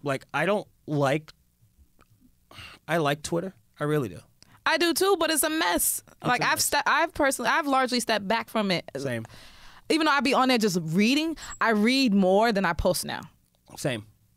Is that like how it is getting older? Possibly. You realize that, like what I said earlier, it's just like, it's not worth it. Like, it's just not worth it. It's not. Because I always find that it always comes into a competition. Even about stuff that's supposed to be very genuine becomes a competition. Who could, say the most wild shit and get the RTs, or who can say the most, I'm dragging everybody shit and get the RTs. Like, it's always, it just went from a place of just fun to being informative, to having opportunities, yes, but then it's just so much negativity and it's so much just everybody climbing over each other. It's just not the place to be full time. If that makes any sense, unless that's your job, and if that's your job, that's your job. But let me say this: as a pastime, you need to limit your Twitter time. Facts. You do. Facts. I only jump in there like if I'm high and I shouldn't be on there, or and you be tweeting, don't you? Oh yeah, oh man. My high tweets. But you be saying funny. My thing is, if you're on there to say some funny shit that's not gonna hurt nobody, all right, bye, go ahead, do what you want to do. I mean, sometimes I'll say funny shit. Sometimes I'm just like anti-industry and establishment, but then other times I'm like pro-industry and establishment. Like, I'm just all over the place. I'm just like, that's what I feel right now. But also, it's like the thing of like, I was using Twitter before I realized about the whole like super branding thing. Yes. So it's like, I was like, man, I probably have to blow up my Twitter. You're gonna have to. Yeah, like, but also it's like, like the Kevin Hart tweets thing. Like everybody has like these tweets. It's like, I'd rather be like, all right, well, if I said something wrong, let's talk about where I'm at now, and we could have a conversation. It's like if you'd asked me at 20. I would have told you I hated Brussels sprouts. I love Brussels sprouts now. Roasted sprouts, shit's is amazing. You're a sprouts guy. Sprouts guy. I like sprouts. I've been getting into my greeneries. I like sprouts. I like roasted. What is it? I don't like none of that shit, man. What? Don't bring that up to me. Don't bring that to me right now. Broccoli? You don't fuck with broccoli? No, I fuck with broccoli. Roasted that broccoli. Is a sprout. Broccoli is my jam. Spinach. Because of Popeye. You said Brussels sprouts, though. But I'm saying it because I really did not like them. Not saying like I have tweets like that, but I'm saying like if I did. Well, point is you've changed. Things have changed with time. Not changed. Motherfuckers grow. Grow. You're not like a when you fucking grow. Everyone is a tree. We're just like a little leaf, and then after time you're a tree. It's not like I changed from a leaf to a tree. Like no, you grew. Philosophies. Comedians are modern day philosophers and crazy people running around among us. I like to think of people as Pokemon. There's oh my God, yes. How cool would that be? If all I could say was like Mike Brown. And you knew exactly Mike Brown, and you knew exactly what I was talking about. Like Mike Brown, yo, Mike Brown. You are a fool. Mike Brown. Oh my God. Micah! Brown. Right. Yo, you are a fool. That's probably what we have to get to. I'm playing Pokemon on my Switch. That's why I'm just like stuck in Pokemon world right now. How is it? Pokemon? Yeah. It's Pokemon Let's Go. It's a hybrid of Pokemon Go and Pokemon Yellow. Okay. So it's all right. You're like, I don't know what that means. But it's all right. It's all right. The answer is it's all right. It's all right? Okay. It's just all right. It's all right. It's all right. It could be better. How do you... Okay, this is a good thing. Like, I'm a huge gamer. Not as much as I used to be. Like, I game for the narrative and for the completion. So, yes. It's like Spider-Man. Ooh. Beat it. Played it. Platinumed. You know what I mean? Like that's usually like so when I get a game like I didn't do it for God of War, but like I played the whole story and I did it in a way where I tried not to die. Every time I walked, I tried to keep the camera. Oh, you take it super serious. Yeah, like I really try to get in that because I'm like, oh, this is a world that I'm not. It depends on the game because like certain games with the narrative, because I just love a good narrative story. Yeah. I really try to enjoy the story. Like people like watch movies and just enjoy. Yeah. Like that's what I'll do. With that's the what game. I like about the game. And like I'll play it, like I'll fight and but I'm just not like mashing buttons. I'm like seriously like, okay, I know the animations. It's like back in the day when I used to play like the Street Fighter 2 and all that, like frames and hitboxes and whatnot. So as you're playing, you know where to move, where to go, right? And now I'm on Red Dead and I'm just like taking my time there and kind of going through all the motions and I'm trying to be a good person. But it's the developers, you're the type of people the developers are looking at, and I'm the same way. Yeah. It's like they put all this time and effort and years in it so you can enjoy that and not just consume but really sit there and learn and be a part of it. But here's the other thing. I feel like there's now like two type of gamers because like when I jump in with my brother, like we were playing Apex Legends. This is before the muscle emoji. This was muscle emoji. This was Musclegate. This was Emojigate 2019. Okay. So we were playing Apex Legends and it's like, oh, this is like EA's stab at Fortnite kind of. Like, okay, so you guys are going to go into this world. Wait, what was EA's stab? What's their stab at Fortnite? League of Legends? Apex Legends. Oh, Apex Legends. Okay. Apex Legends. So basically it's like you can go in as teams of 3 instead of teams of 2 like Fortnite. And then there is a world the dome that shrinks.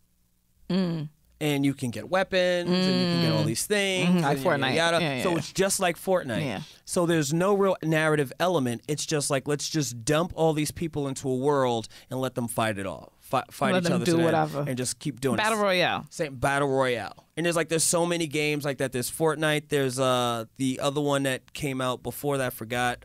Battlefield, like all these like first person shooters. It's just like, oh, just do that. And me, I'm like, oh, I can play those games, but I like playing the stories because I can kind of feel how this person that I'm playing as moves. And when I play like a Battle Royale type game, I just like to know, okay, this is how this thing moves. Okay, now I know how to play it as a game. Now I can enjoy it. You consume it differently. Yeah, I just consume it differently, and now I think it's like it's affected by, not affected, but there's like a growth in my video games now. You know what I mean? Like where I know I'll still love an Ultimate Smash Brothers. Which is crazy. Oh my God. I'll yes. Bomb. I also love certain developers like Insomniac, Naughty Dog, like a lot of the PlayStation, a lot of the Sony guys. And yeah, like if they put out any game, I'll get it. Like an artist, like it's like if Kendrick drops an album, I'm gonna listen to that album. Yeah. So it's like now look at that with developers. Like, oh, you guys did it, I'm getting it. Like it doesn't matter if it's trash. Doesn't matter if it's trash because I know it's not gonna be trash because your company doesn't do trash. It's like Rockstar says they're coming out with a game. They could have a game like, hey, Bubble Guts tomorrow. And you're like, I gotta play Bubble Guts. Rockstar did it. You ain't playing Bubble Guts? What do you think about Bubble Guts? What happens when you eat Brussels sprouts? Yeah, I'm telling you. But they make a game out of it, and I'll be like, yo. Fuck with it. I fuck with it. And then you'd be like, yo, I might have to try Brussels sprouts. This game is all right. Bubble Guts is all right. This DLC is crazy. It's so real. You know what I'm saying? But I do think that I grew up playing video games, and Same. I think the whole thing of playing and figuring out the puzzle is what kind of keeps me calm mental health wise, because it's like you're upset because of something, Mike. You can't figure it out. Yeah, what's going on? What's bothering? And really getting into it, we're like, oh, okay. And I used to be kind of scared of that thought process because I felt like I was figuring out of things. Yeah, of figuring it out and being like okay with it because like I think it's like I've thought that it's okay not to be okay, but after going to the hospital and like being medicated, you know, and smoking weed here and there, it's like I've kind of just like been like, oh, it's cool, like I'm fine. It's normal progression. Yeah, like yeah. I don't have I don't have suicidal thoughts anymore, you know? I still question a lot of things, but I question them in like kind of like a rational way, and even if it's in a irrational way, I know that I'm like, okay, now I'm going to question this in an irrational way. You recognize. I can recognize this is a good thing and this is a bad thing, and like I can sparse those things away. But how has like video games like how does being like a gamer like reflect in your life? And not like professionally, but just like personally. Yeah. I think it's similar to you that because I'm always on 10 mentally, I'm always thinking of things to fix or things to find and fix, or the objective. Right. There's some objective somewhere, and there's a resolution or solution for everything, even though that's not the case in real life. Yeah. But games actually give you that. Like, yes, it's a story, and if it's a particularly good story, then now you're emotionally connected to it. Yeah. But it also fulfills for me that whole figure out the objective, complete the objective, meet the objective, meet whatever the goal is, and it's something that maybe not all games, but many games, most games to me, you can attain it, and I think that's also why, like, I used to have like full blown video game addiction. Really? Full blown, like When'd not you know? Eating. College, which is not that long ago. So, like full blown. So like not eating for hours. Like, I mean, you hear those extremes in like South Korea, right? Because you know they have like the lit broadband over there. So like, you know, there's no lag, no nothing. So anyway, situation like that where it's like people just standing there for hours, you know, not eating, not doing stuff. And for me, it was for all types of video games. Yeah. Fighting games, like you saying, you know, platformers, RPGs, all of that. Playing The Sims. you sitting there feeding the sim, doing a whole life story, and you sitting in your pajamas for like 12 hours. So not crazy. eating, not, just wild shit. Yeah. But yeah, I mean, that, because of, I don't know, it's like it was the gift and the curse, because it's just like when you get to that point where it's just like you've immersed yourself in that world because it's giving you everything you want. Yeah. Then it's like, and there's nobody. I mean, I never had nobody pull me back. I had to be pull like, myself hey, back. Like, yo, you might want to calm down. When did you know? Like, when were you like, all right, it's time to pull myself back from this shit? Like, did something happen? I don't know. Did something happen? I don't think something particularly happened. I think, Was your money right at all times? Was your money not right? And you're like, I had no money. Okay, see. I had no money. Man. I think it's more so. I think it was really like, and as crazy as we was talking about, I think it was because of social media and stuff like that. Like, Really? being able, because then, like I said, in the beginning, it wasn't wild shit like it is now. Yeah. It was about, some of it was a lot of fellowship. Some of it was just people just talking to each other, having conversations just like this. Oh, yeah. So it was having those conversations with those people where they're like, oh yeah, I'm just, I'm trying to, let's just say, for instance, I'm just trying to go to Disney World or whatever. Yeah. It's like, oh, you have a goal outside of this digital world. Oh, it's so funny. I think it was those type of conversations, and when I really, really think about it, it was I can't pinpoint exactly which time it was. I don't remember what I was playing, but it was an RPG. It was Final Fantasy. It was Final Fantasy. And playing where just like... Which one? Curious. Which Final Fantasy? 8? Okay. The sun comes up. And it's 10 p.m. and you are still in the same spot. I think I actually critically looked at that one day, like that day, whatever day that was. You saw that. I finally realized, bro, the more than a day has passed and you're still there. And you're right there just gaming. And you're gaming. And while this is cool and that's fine to have that satisfaction, there's no real world. I mean, unless you're a pro gamer, you're not getting anything out of this. Because when you get up, that Sims and all that shit that you got don't matter. I'm low-key video game addiction. Low-key. Low-key. I don't have any more because I'm like the extreme opposite. I'm just like, I can't spend more than a couple of hours on this or I'm gonna die. Like, but you have to, like, when you check yourself, you have to. What do you say? Boundaries? Yeah. You gotta have boundaries. You gotta have boundaries. I play Marvel Puzzle Quest every morning. Really? Every fucking morning. It's a fucking. Marvel it's like Bejeweled with mutants. I knew it. I was gonna say. You know, it's just a Bejeweled clone. That's some Fruit Ninja shit. That's some dumb, silly ass game. When I tell you, I've been on this game for 3 years strong with maxed out characters, walking around playing multiplayer, killing motherfuckers, just walking around like, yeah, you got a new card? Yeah, I'm about to get that new card. Yeah. 3 years, haven't spent money on that game. Well, at least you haven't spent money. In 2 of those years. Usually that's year one. I was gone. Year one. I got all my money. I was gonna say usually that's the other thing that typically stops people. They're like, "Yo, I just spent a stack." That's on what this. hit me. That I was playing like Angry Birds World or something. You were spending money on Angry Birds. That's how deep I was. Global. That's how deep I was. I think it was like a role play. It was like RPG, whatever. And I used to like try to buy the power up things and these things, whatever. And I remember one year I was doing my taxes, and I was trying to like expense it because I was like, "What is these charges?" And I looked at how much. I was like, "Oh no, wrap it up, wrap it." It's like the moment when like you look at your finances and see how many Ubers you take, and you're like, it cost me this much. Was that worth it? Yeah, was it worth it? I'm going to start taking the worth train some of these times and just being cognizant of where I'm at, because I don't need to be out here just Ubering for no reason. Yeah, man, video game addict. I have full blown had it, but like I said, I was able to pull myself out of it, but at the same time, I have to be extreme about it. Like, again, I just won't personally be on it for long. Like, lots of times, like, I've had the situation, like, I bought an Xbox One, and it was just sitting in the bag, like, literally the GameStop bag for 9 months. Because I was just like, oh, if I hook this up, I'm going to be stuck on this and da-da-da.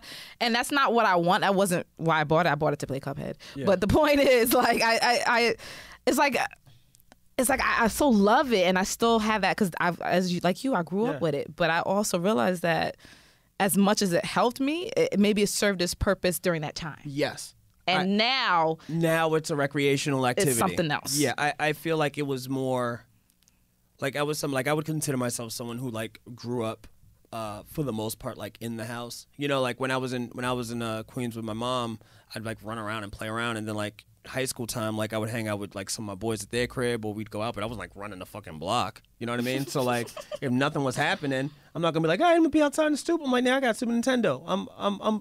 I'm grinding on these games. You know, go to college, you out there having fun with friends, but also it's like, oh, you can actually play fighting games and your friends like live next door to you, your college friends and shit. Like, so it became a thing of like, oh, this is a purpose. This is just how we hung out. Yeah. And then now it's kind of a thing where it's like that becomes like my safe space. It's like, and it was Final Fantasy X. Yeah, Final Fantasy X. When you were asking me earlier, it was definitely Final Fantasy X was because for me that was the one that kind of broke my addiction, because I was playing fucking Sphere Ball, whatever that shit is. That mini game shit. Yeah, I was more focused on the mini game than the game itself. Like I would load up Final Fantasy X, and then you like have to queue up this. And it does nothing. It doesn't really even help the players in real life. But I just love just that little mini game, and I'm just playing this game. And then I remember one time I forgot how to get into it, and I was like, "Oh, there's all this game to do. I don't want to do. How long have I been playing this Sphere?" And it was just like every fucking day for like months. I'd come home from school, and I'm just playing this motherfucking Sphere, playing, and I'm like, "Why am I playing this?" like people were like, "Yo, like." There was dates I should have went on, like women I could have hollered in, but like, now I'm just chilling right now because I just wanted to play this stupid game. But it's also now it's like, oh, in some cases it's good that I chose the game, but I should have known that like, oh, you can do other things, not like just by yourself. That is not that. I mean, I think. Like I said, I think games as a coping mechanism was important. It was necessary. That was the friend that I didn't have at that moment, or that was the outlet that I needed mentally. Yeah. But I think it should be looked at as a tool sometimes too, not like a need. Yeah, it's a tool. It fights the wastage of time in some ways. It's like it keeps your brain engaged. It keeps you engaged, but it's also like, are you wasting time playing this when you could? Possibly, yeah. Probably, yeah. Possibly, yeah. Sometimes it's like that's the thing. I was talking to another comedian about this yesterday, where it's like you need to have time for you. You need you, and I guess it's like the self-care thing that everyone's talking about. Yes. Like, you know, the new big thing, self-care. But like, why you need to ask about because it's like self-care. Okay, practice self-care. You know, it just feels very like self-care. You know what I mean? Like it's very branded. Yeah, it's very self-care. Yeah. There's us care, but there's like self-care. Yeah. You know, like do you care like for yourself? Self-care? Yeah, self-care. Like when I'm like by myself, like I care. I care because it's like self-care. Yeah. Because like if you need like help, then like totally like self-care. But I care for myself. I care. Like I totally like care for myself, and if you don't care, I don't care because I have self-care. I got my self-care on Amazon Prime. It came right to my door in less than 24 hours. So if you care about yourself, get some self-care. Micah Brown. Micah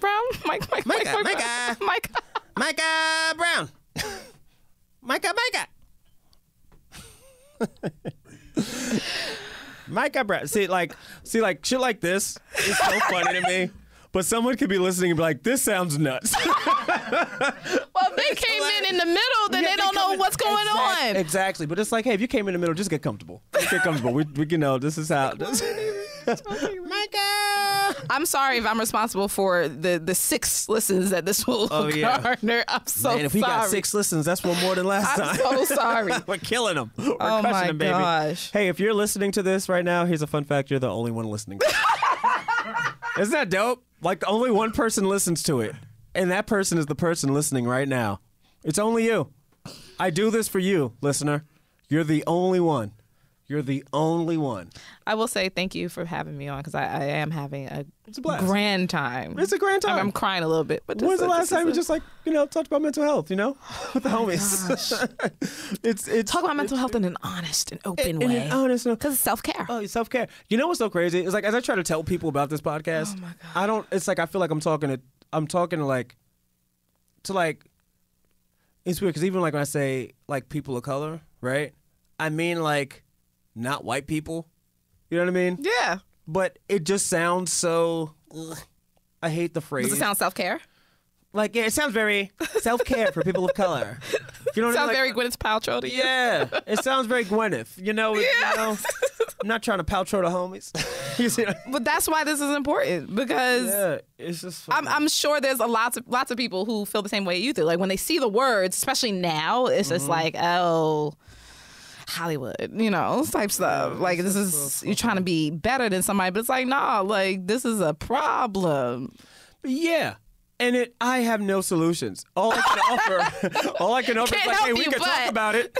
We can talk about it. I like, hey, that's the thing. There's water in the glass. Hey, we're talking about it. Somebody could fix it. At least I'm gonna start talking about it. We gotta take the first step and start talking. Okay, let's take the step. Have you gotten feedback from anybody that said like something you said helped them, or something they heard helped them? Well, I did this podcast called The Wonderful World of Depression, which is on another network. Such a wonderful world. It's a wonderful world. No, The Hilarious World. Wow. Okay. It's not wonderful. It's hilarious because it is.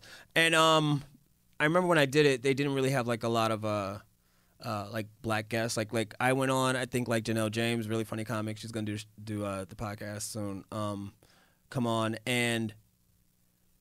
People were reaching out to me, and it was largely like white audiences, which is great, which is cool, right? And for them, they're like, man, they were like, I really resonated with a lot of the things that you said and how you said, and I just couldn't imagine that, and the things that you talk about, like just wow, and it's like, oh, thanks, and people like saying some really, really nice, positive things. I'm like, cool. And then when I did this, at first I was like, oh man, I don't know if I'm going to be ready for all like the love I'm going to receive from this because this is a big deal. And then like, 5 listens later, I was like, oh. Guess I'm not getting that. This is not getting that. But like my anxiety kind of like braced myself for that, right? I feel you. But now as I think it was like after once I kind of like stepped on and was like, hey, I need some press. And I put that on, people like were retweeting that. I was like, oh, people really do like... Not like care, but people need this, or people think that this is needed. Like, so it feels necessary because it's like, as an artist, you want to do things that like for me, it's like, it shouldn't serve the purpose of celebrity and fame. It should serve the purpose of doing something to create, in my opinion, either critical thought or positivity or brightness in the world, because I feel like there's so much darkness. You know what I mean? So I'm trying to like, hey, I'm trying to shine some light on some, on certain things, but not in a way of like holier than thou shit or whatever. Because sometimes like it doesn't mean shit that we're doing, but like it's like, well, at least if I try, and it's like if this episode no one learns anything, at least like, oh, this shit was great. It's just a fun. It's like it's also entertainment, but it's like if I can also bring like a jewel here once or twice, great. Then it was worth it. So it's like when I did this speech at this the school, and I talked about it in the Vice article where, you're there and you're doing a speech and like, oh man, I know some of y'all depressed, but I also know that if you go to this school, your whole family got money, like money. This is not a This is a big deal school. Y'all got money in here. And I know where some of my depression came from was like, none of us had money at our school. We're all were broke. Still adults broke dealing with that. And it's like, man, I'm talking about you guys. I'm trying to help you guys. Yeah. And my inner child is kind of envious of you guys. And it's just like that weird cycle of like, I can't be like, oh, you're doing better than me in this area, so I'm jealous of you. It's like, oh, but I don't know your other areas. In the same way, like I'm here to tell you that, hey, you got those other areas to worry about. You could worry about them, but that don't make that like hold you back and be. Are you telling me to focus on the good things I have in my life? I don't know. Jesus, I've seen what you've done for others, and I want the same done for me. I don't know where I'm falling on. Are you religious? You religious?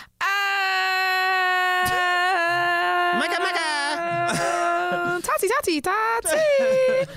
I would say I have religion, but I'm not religious. Does that make sense? So yeah, same. I grew up as a Jehovah's Witness, funny enough. And a lot of people have... Love a good Jehovah's Witness. Oh my God. A lot of people have so many misconceptions and concepts about what that is. But and thankfully for my mother, once we got to a certain age, I think we was like maybe 13, 14, something like that, me and my brother, she was just like, look, y'all can make a decision if you want to continue on doing this. She said, at this point, you can do whatever you want. So it was like my dad's like a Baptist. Okay. My mom's family was generally Jehovah's Witness, and then, you know, everyone else doing whatever they was doing. So she was like, look, if you want to practice it, cool. If you don't, cool. I'm out. So I always thank my mother for having that type of just the way that she just let us have that freedom. Yeah, that's fucking incredible. At 13 to get that kind of. Because she for her it was that choice, putting that choice in the matter was because for her she did not have the choice when she grew up. That's all it was. She had to do it, and it also caused a lot of regret in her life. Like because of that, and like they've then changed philosophies since the 70s or whatever the hell. But because of that, she missed out. Like she's always regretted not going to college, and she didn't go because there was some at the time some understanding that if Jehovah's Witness is all about not wanting to be worldly, being with other people who are not trying to do right. So you mean being Hollywood? Being Hollywood. So exactly. You was raised Hollywood. 13 years of your life. So going to college, that's considered worldly. So her parents was like, no, you can't go there because it's the devil and this and that and the other. Oh, wow. And fast forward to when we was kids, she was just like, I would never want that for your life because I don't want to hold y'all back for no reason. I will never let religion hold y'all back. So I say that because I say I have religion in the sense of I believe in God and all that other stuff and the stories and all that stuff come behind it. But I'm not going to be out there like, you know, bless me down, O-D-O-D. You know what I'm saying? Like I'm just, it's like whatever you believe is whatever you believe. You don't believe nothing? All right, cool. Yeah. Bye. Like it don't do nothing for me either way. It's I think about like afterlife stuff if there is, and also I'm like, are you religious? No, I grew up like I went to like a Catholic school, but I grew up like Christian, like super Christian ish. My mom tried to make me super Christian. Like, yeah, you know, she'll still talk about like Jesus and God and prayer and all that. Yeah. And I think I'm at a point of, because I've was raised with all the stories and heard them, I've internalized them, so no matter what, they're there. Yeah, like that's part of your identity. Yeah, it's part of the identity, but there's also the thing of like, oh, there's a lot of things that like going to college and seeing like how the Bible was used to kind of like, you know, see things like that, you're like, see, that's the part where I start going, no. It's like, and that's why I'm kind of hands off when it comes to religion. And in some ways, I'm kind of hands off because it's like I don't like how it's weaponized. I never liked how it was weaponized. But I do think that like it.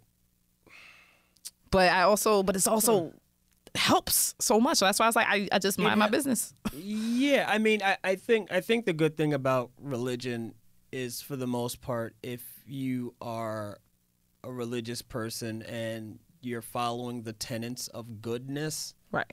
If that helps you be a good person, fine. But then there's also the thing of like, I saw what's her name? Oh, I mean, all of Twitter's talking about it. Ellen Page.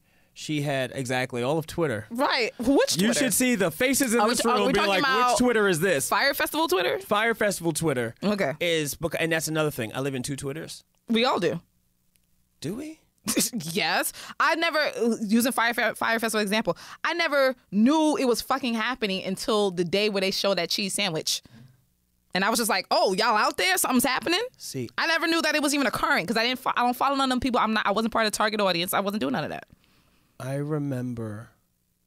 So yes, there's 2 Twitters. There's several Twitters. Like I remember, it's like, I feel like I was seeing it happen in real time. So you mean you've been there from the beginning? Like you've seen I've just been on Twitter. I just know what's happening. I know what's happened because I've seen both documentaries. So you were there from when they started advertising it to the blow up. I was watching it on the news, watching the whole thing burn. I'm like, this is great. Who's like, when I saw, like, I knew Ja Rule was doing a festival. I said, oh, I'm keeping an eye on this.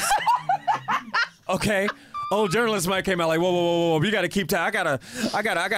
This is my beat. I'm following this beat for the week. So the point is, you live in another. Well, you live in several Twitters. I don't know what Twitter you're talking about. Talking about Ellen Page. But this is the thing. Not even the Twitter talking about Ellen Page, but Ellen Page being able to say like, hey, you were. What happened? Who was it? What happened? They had what's his name? Chris Pratt. Yeah. He was on. I want to say Colbert. Okay. Right? Probably like a few weeks ago, Ellen was on Colbert and she did like this. She kind of like did like this tearful rant about gender equality and how messed up Trump was and all these retweets. And I was like, oh my God, yes, it's so beautiful, it's beautiful. Great, right?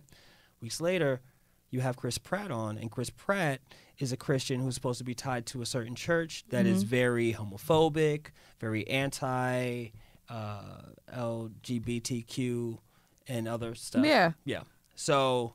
Really? Damn. Yeah. So exactly. So seeing how you like, damn, I didn't even know, right? So like I'm living in this world where it's like, where she's like, hey, so if you have this guy on, I'm glad, hey, it's good that you have this guy on, but why didn't you talk to him about his church's views? Because the views are this and the third, right?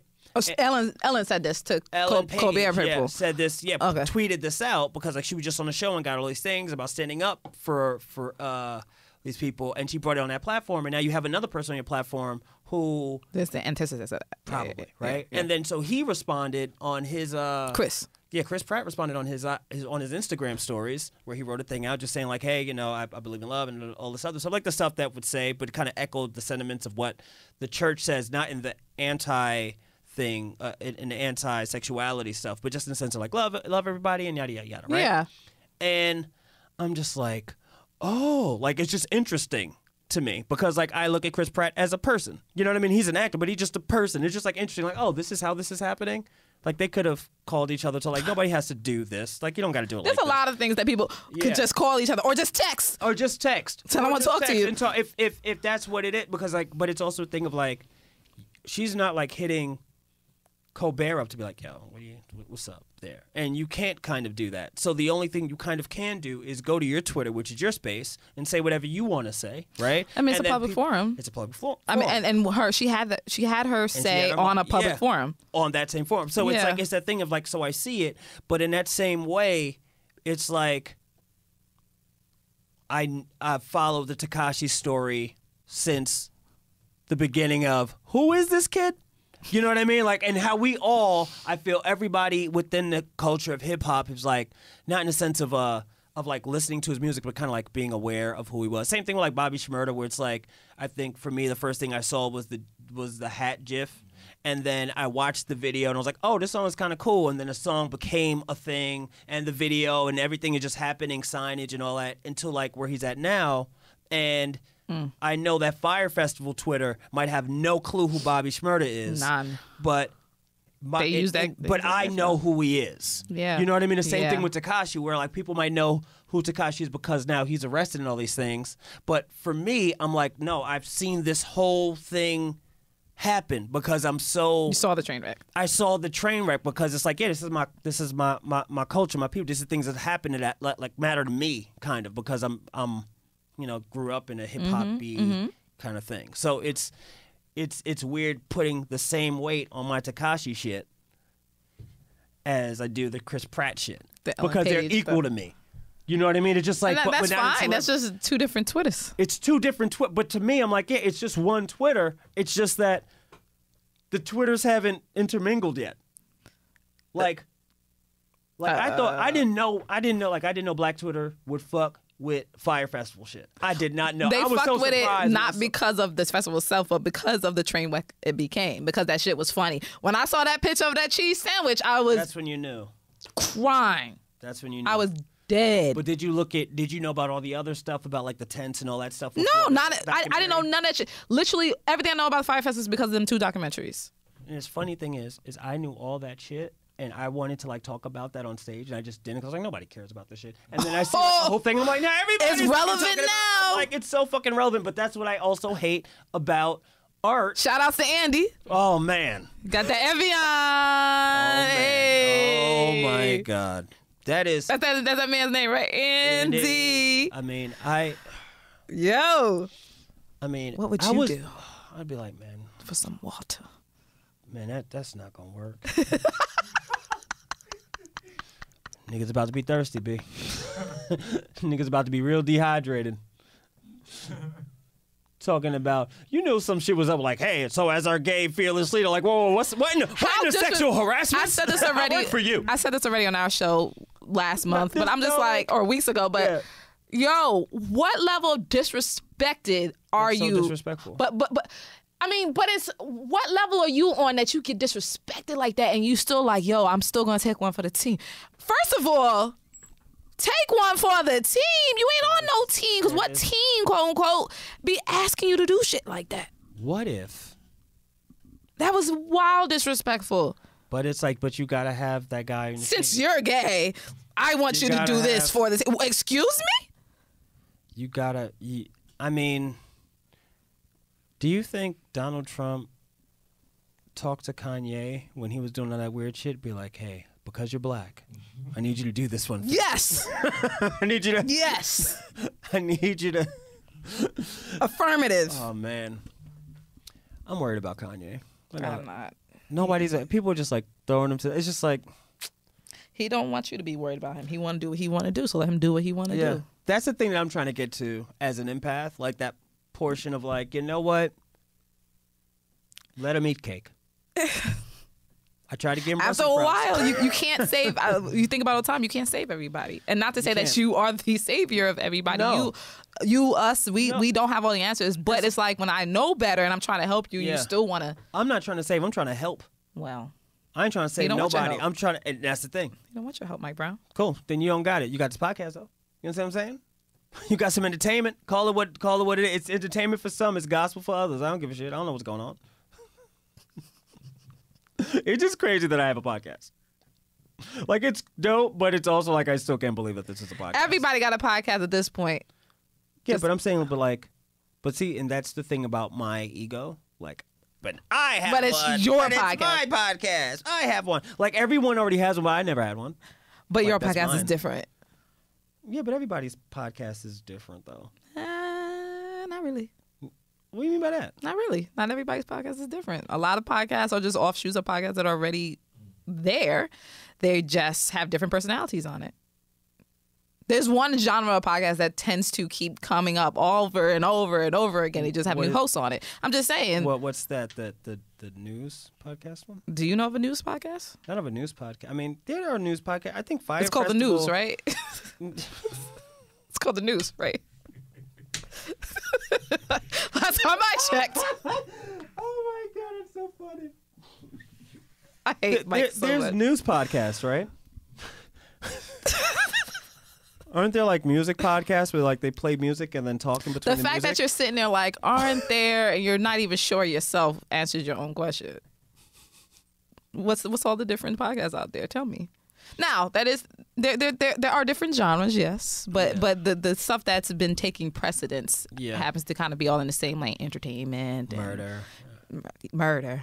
No, because like there's a lot of like, I mean, like they have like cereals and shit, like the ones that like become popular in other worlds. Yeah, like that's what I'm saying. Like it's like I feel like as a black person, I feel like the podcast I listen to, Fire Festival Twitter has no clue what's going on. They have probably not no clue, right? But I know Fire Festival Twitter don't necessarily know 4 Nerds. I know that. I know that for a fact. For a fact, actual factuals. Yeah, actual factuals. But for me, I'm like, yeah, they should know it's a dope podcast. Like, why not listen to it? But they just don't know, and it's fine. That's how I feel. But you do have a different show, sir. It is different. Yeah, I guess. I feel like the redheaded stepchild of the. There are many podcasts, but this one is mine. That's what you say to yourself every day when you wake up. Yeah. Like if Loudspeakers was the club. What club would do? Oh Lord. I can't believe they posted that scary ass us picture on our IG page. You better than me. I would have sent I didn't post it. Our social media person did. You better than me. See, that's my anxiety. See, because I would be like, hey, This shit's scary as hell. What's going on? Like, it's just like I'm just bringing it up. Like, hey, what's No, I'm not happening? gonna stop it. Listen, this is how listeners show support, and unless they have me doing some Andy shit, I'm good. Yeah, I'm good. Yeah, I would. I mean, Some Andy shit. that's what it is. Like, just don't disrespect me. Y'all ain't disrespect me. All right, we good. But I do respect Andy for thinking about his political connects and then going to take a shower and brush his teeth for some reason. Who mouthwash and brush your teeth before? Were you like, is it antiseptic? You were getting yourself like, I don't. It's I don't. Yeah, I don't know. I would want to do I think Fire Festival is such a great idea. I think it's like to go. It is if you're not a scam artist. But that's the thing. It's like, what do you like? So, and this is an interesting And thing not too. in that location. Yeah. And not Everything in was that wrong with short that. amount of time. Yeah. Like if you wanted to do, and it's also the thing of like, if you wanted to have that festival and it to be like popping, like there should have been like a lot of thought that went into it. But I also think Because it was a scam. it was a scam, Scams. and I don't like the scammies. It shouldn't be a scam. Like you gotta bring something to the table. Bring something. Who are you texting? My podcast partner. One of. That's I'm about to be like, that's what they call them now, podcast partner. Shout out Jeff J. Mm-hmm. Yeah. Shout out Jeff Jangles. He's a good guy. That's his middle name. Jeff Jangles. His middle name. Jeff Jangles Johnson. Y'all know about my man Jeff Jangles? I don't know why I'm saying this. It's just funny to me. It's so dumb. I'm so stupid. I'm sorry, guys. How long is this podcast? It goes on forever. There's no intro, no outro. You've entered into purgatory where this thing just, it's 5:24. This man said Jeff Jangles. Oh my God. You might have to put this out into 2 parts. Shit is long as hell. How long is the show normally? Why am I still talking like- about How long like is the 20 show normally? like You're right 20 there. minutes? It's not 20 minutes. Fuck out of here, yo. Like 15, 20 minutes. No, you It's like I talk to people for 3 hours and then I cut it to 20 minutes to the good stuff. No, we let this bad boy go. Okay. We let the stream of consciousness go. I mean, we might. Oh, you doing a have to Rod do and it too. Karen stuff? Well, Well, no, they have 6 hour long Oh. episodes. Rod and Karen crazy. It's like I'll go in their show and I'm like, listen, man, It's like, I got a heart out at this time because I got shit to do. You know, I love them. I love them. I love them so much. I Like, love them. They got that. No, they are legendary for They are them. legend. They're like, it's funny because like to me their relationship is so inspiring to be able to get through anything and still work and still love each other and do it, and the independence of it, of like it's just their thing, and it's just like I look at him like even though I don't know him personally outside of Twitter and all, like I mean like whatever. I feel you. But it's that thing of like, oh, that's the homie. You know what I mean? Like there's the thing- camaraderie there. There's camaraderie. Okay. You know, and that's the thing that I'm trying to be not more aware of, but like, I really operate on the G code of just like, if I fuck with you, and you fuck with that person, I fuck with you enough, I fuck with that person. Yeah. You know what I mean? Which is generally Which is the way it generally a should good, be. Yeah. a good thing. But now I also do the double back check-in. Like, so like, I meet somebody, like somebody's cool, my homie introduced me to somebody, that's cool. After that person leaves, I'm like, all right, so you gotta let me know. Is this person a This serial killer? the real homie or not? Because I don't have, you gotta let me know right after I meet this motherfucker because I need to know. Yeah. Because yeah. I'm just let me know if I can trust this person or not. Should I trust this person? You trust him for yourself? That Yeah. means no. Great. Boom. Done. You're the best, Mike Brown. I'm the worst. I'm just trying to make it through the day, okay? I'm just trying to be a good person, and I'm so afraid that I'm gonna be like, I'm just trying to be the best person I can be. God. Like I do have this thing of like, it's like if I still trying to like, I'm not gonna be like Hitch, meaning like, you know, like the whole story of Hitch is like, oh, you. ASMR. Go ahead. I'll put on lotion. I'm sorry. Go ahead. You know, Hitch, all ashy and shit. Nah, I'm gonna be lotioned and lathered, baby. No, it's like where the Hitch story is like he had this girl, the girl broke his heart, and then like whatever. It's like I'm not trying to be like, oh, I'm a good person, and if something goes wrong, fuck the world. Like it's not that. I'm like I'm trying to just be a good person, and if like somebody gets offended, whatever, like I hope I can apologize if I didn't mean to offend them. You know, and we can work past it. But if not, I'll be like, I'm still good with that because I tried. If you meet me halfway, I'm willing to meet you halfway, willing to have the conversation. And they still don't fuck with you. You go, yeah, I don't know what to tell you. Then I don't know what to tell you. Yes. Because I'm okay with not being liked or loved or whatever. But you're not gonna, like, if I'm really trying to put like the best foot forward and that's not enough, that's all I got.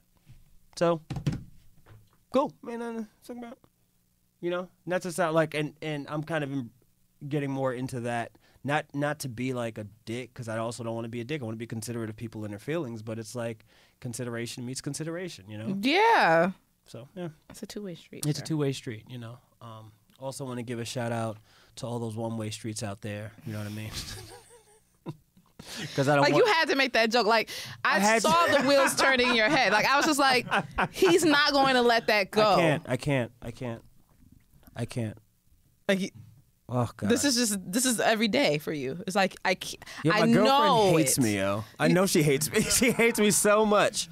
Like you sit there and you go, I know this is going to cause pain of some sort. No, it's but not I'm even going pain. to It's not even pain. say it anyway. It's like the pain of puns, the pain of bad jokes, the pain of dad jokes, the pain of it's pain. Not real pain. But it's like, right, guys? Because like I know it's like the only joke that I think could be made at that point that's not offensive, you're not gonna let it anything. Not.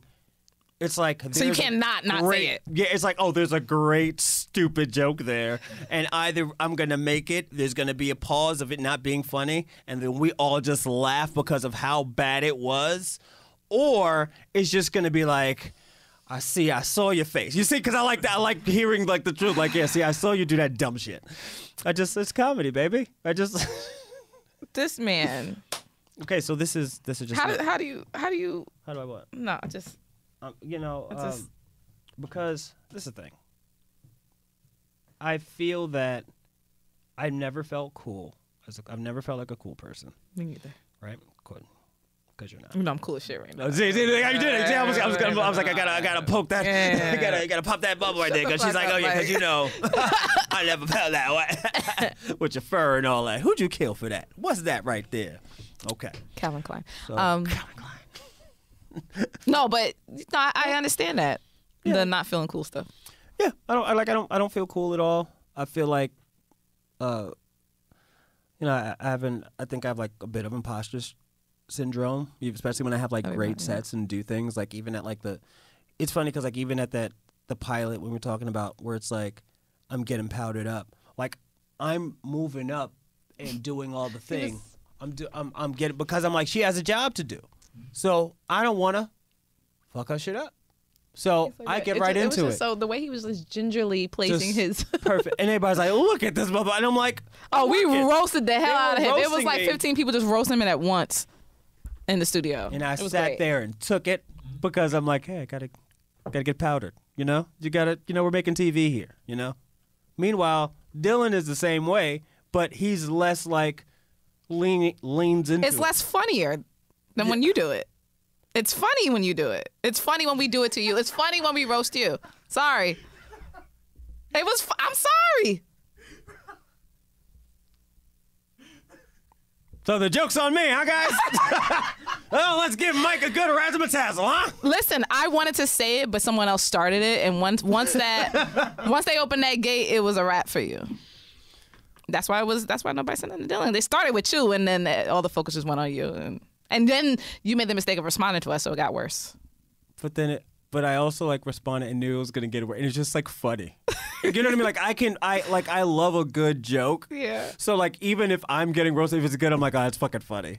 Like I can be mad, be like, we said it with love though. We wasn't. Yeah, like, it wasn't like. But that's the assholes. thing. It's not being an asshole. It's like if the joke. That's what I try to do. Like with all my jokes, whatever. Like it comes from a place of love. Like if it comes from a place of hate, then it's not good. Like then it's not funny. Like even like the one-way street. That was from a place of love. It wasn't to fuck something up, but it was just like, oh, I love comedy so much. This is it. How can I do this? It's so bad, right, guys? It's bad. All right, see you later. All right, so what do you want to plug? We're here for 2 hours. Oh my God! If you're still here, listen to myself, Jeff J, and DJ Ben Hameen on the For All Nerds podcast, which is also on the Loudspeakers Network, the same network that carries the Mike Brown 3-hour-long show. Yeah. Stay tuned for part 7. The For All Nerds show is a podcast about geek and pop culture from the perspective of people of color. Which means we say nigga on the show. No, I'm joking. I mean, there might be 1 or 2 in it, but no, the whole point is we talk about everything from comics, gaming, movies, TV, and everything in between, but from our perspective. That being said, we are everywhere on SoundCloud, Spotify, iTunes, /Apple Music, or excuse me, Apple Podcast. Anywhere you can listen to podcasts. So that's the only thing I need to plug. My name is Tatiana King. Follow me, Tatiana, TatianaKing, on almost all social media platforms. Yeah, I know what to do. Don't at me. At her. You know how we do it. You good pod gang. Gang. You know what to do. Got the hammer and the wrench. So you know what we call our fans, the goody mob? What? The you goody mob. The Podmeisters, the UUs, the I'm trying to be cool here, guys. Is it working? Is it working? So confused. It's so bad, right? It's geniusly bad, but good, right? Like that's a good. Like it's so bad and good at the same time. The you goody mob. I needed this laugh. Oh my God. So anyway, rate, review, subscribe, share with people, or share with person. I know there's one person listening. There's one person listening to this. Let's make it 2. Share with yourself. Share with yourself. Email yourself. Email yourself at selfcare@gmail.com.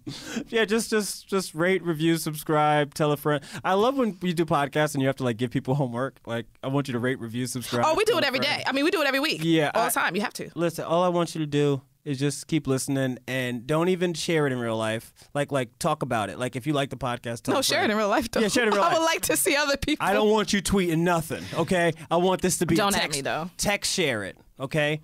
You feel free to at me at Yo Mike Brown. Know that I might not respond depending on what you. If you Photoshop a picture of us for me, I'm blocking the entire Twitter. I'm just okay. I'm just beside myself. Yeah, you know. Oh my God. And which is funny because that's low key a bar because in the us picture, it's her face twice. She's beside herself. Okay, so follow me at Yo Mike Brown on all you things. Didn't have to say you that. See, I didn't have to, but it's a bar. But it was low key a bar. It was low key. But anyway, so Yo Mike Brown on all your socials. #YouGoodPod. Yeah, and thanks for listening, Tatiana. Thanks for coming and thank you for having me. And yeah, we have to do this again soon. This is going to be a series of you coming in and us just talking. For 3 hours. Yeah, for 3 hours. That's going to, okay, How great. long are these podcasts? Normally? What, hour? Oh. Okay, so I'm not like completely off the mark. You're totally off the mark. You're never coming again. Thanks for listening, guys. Bye.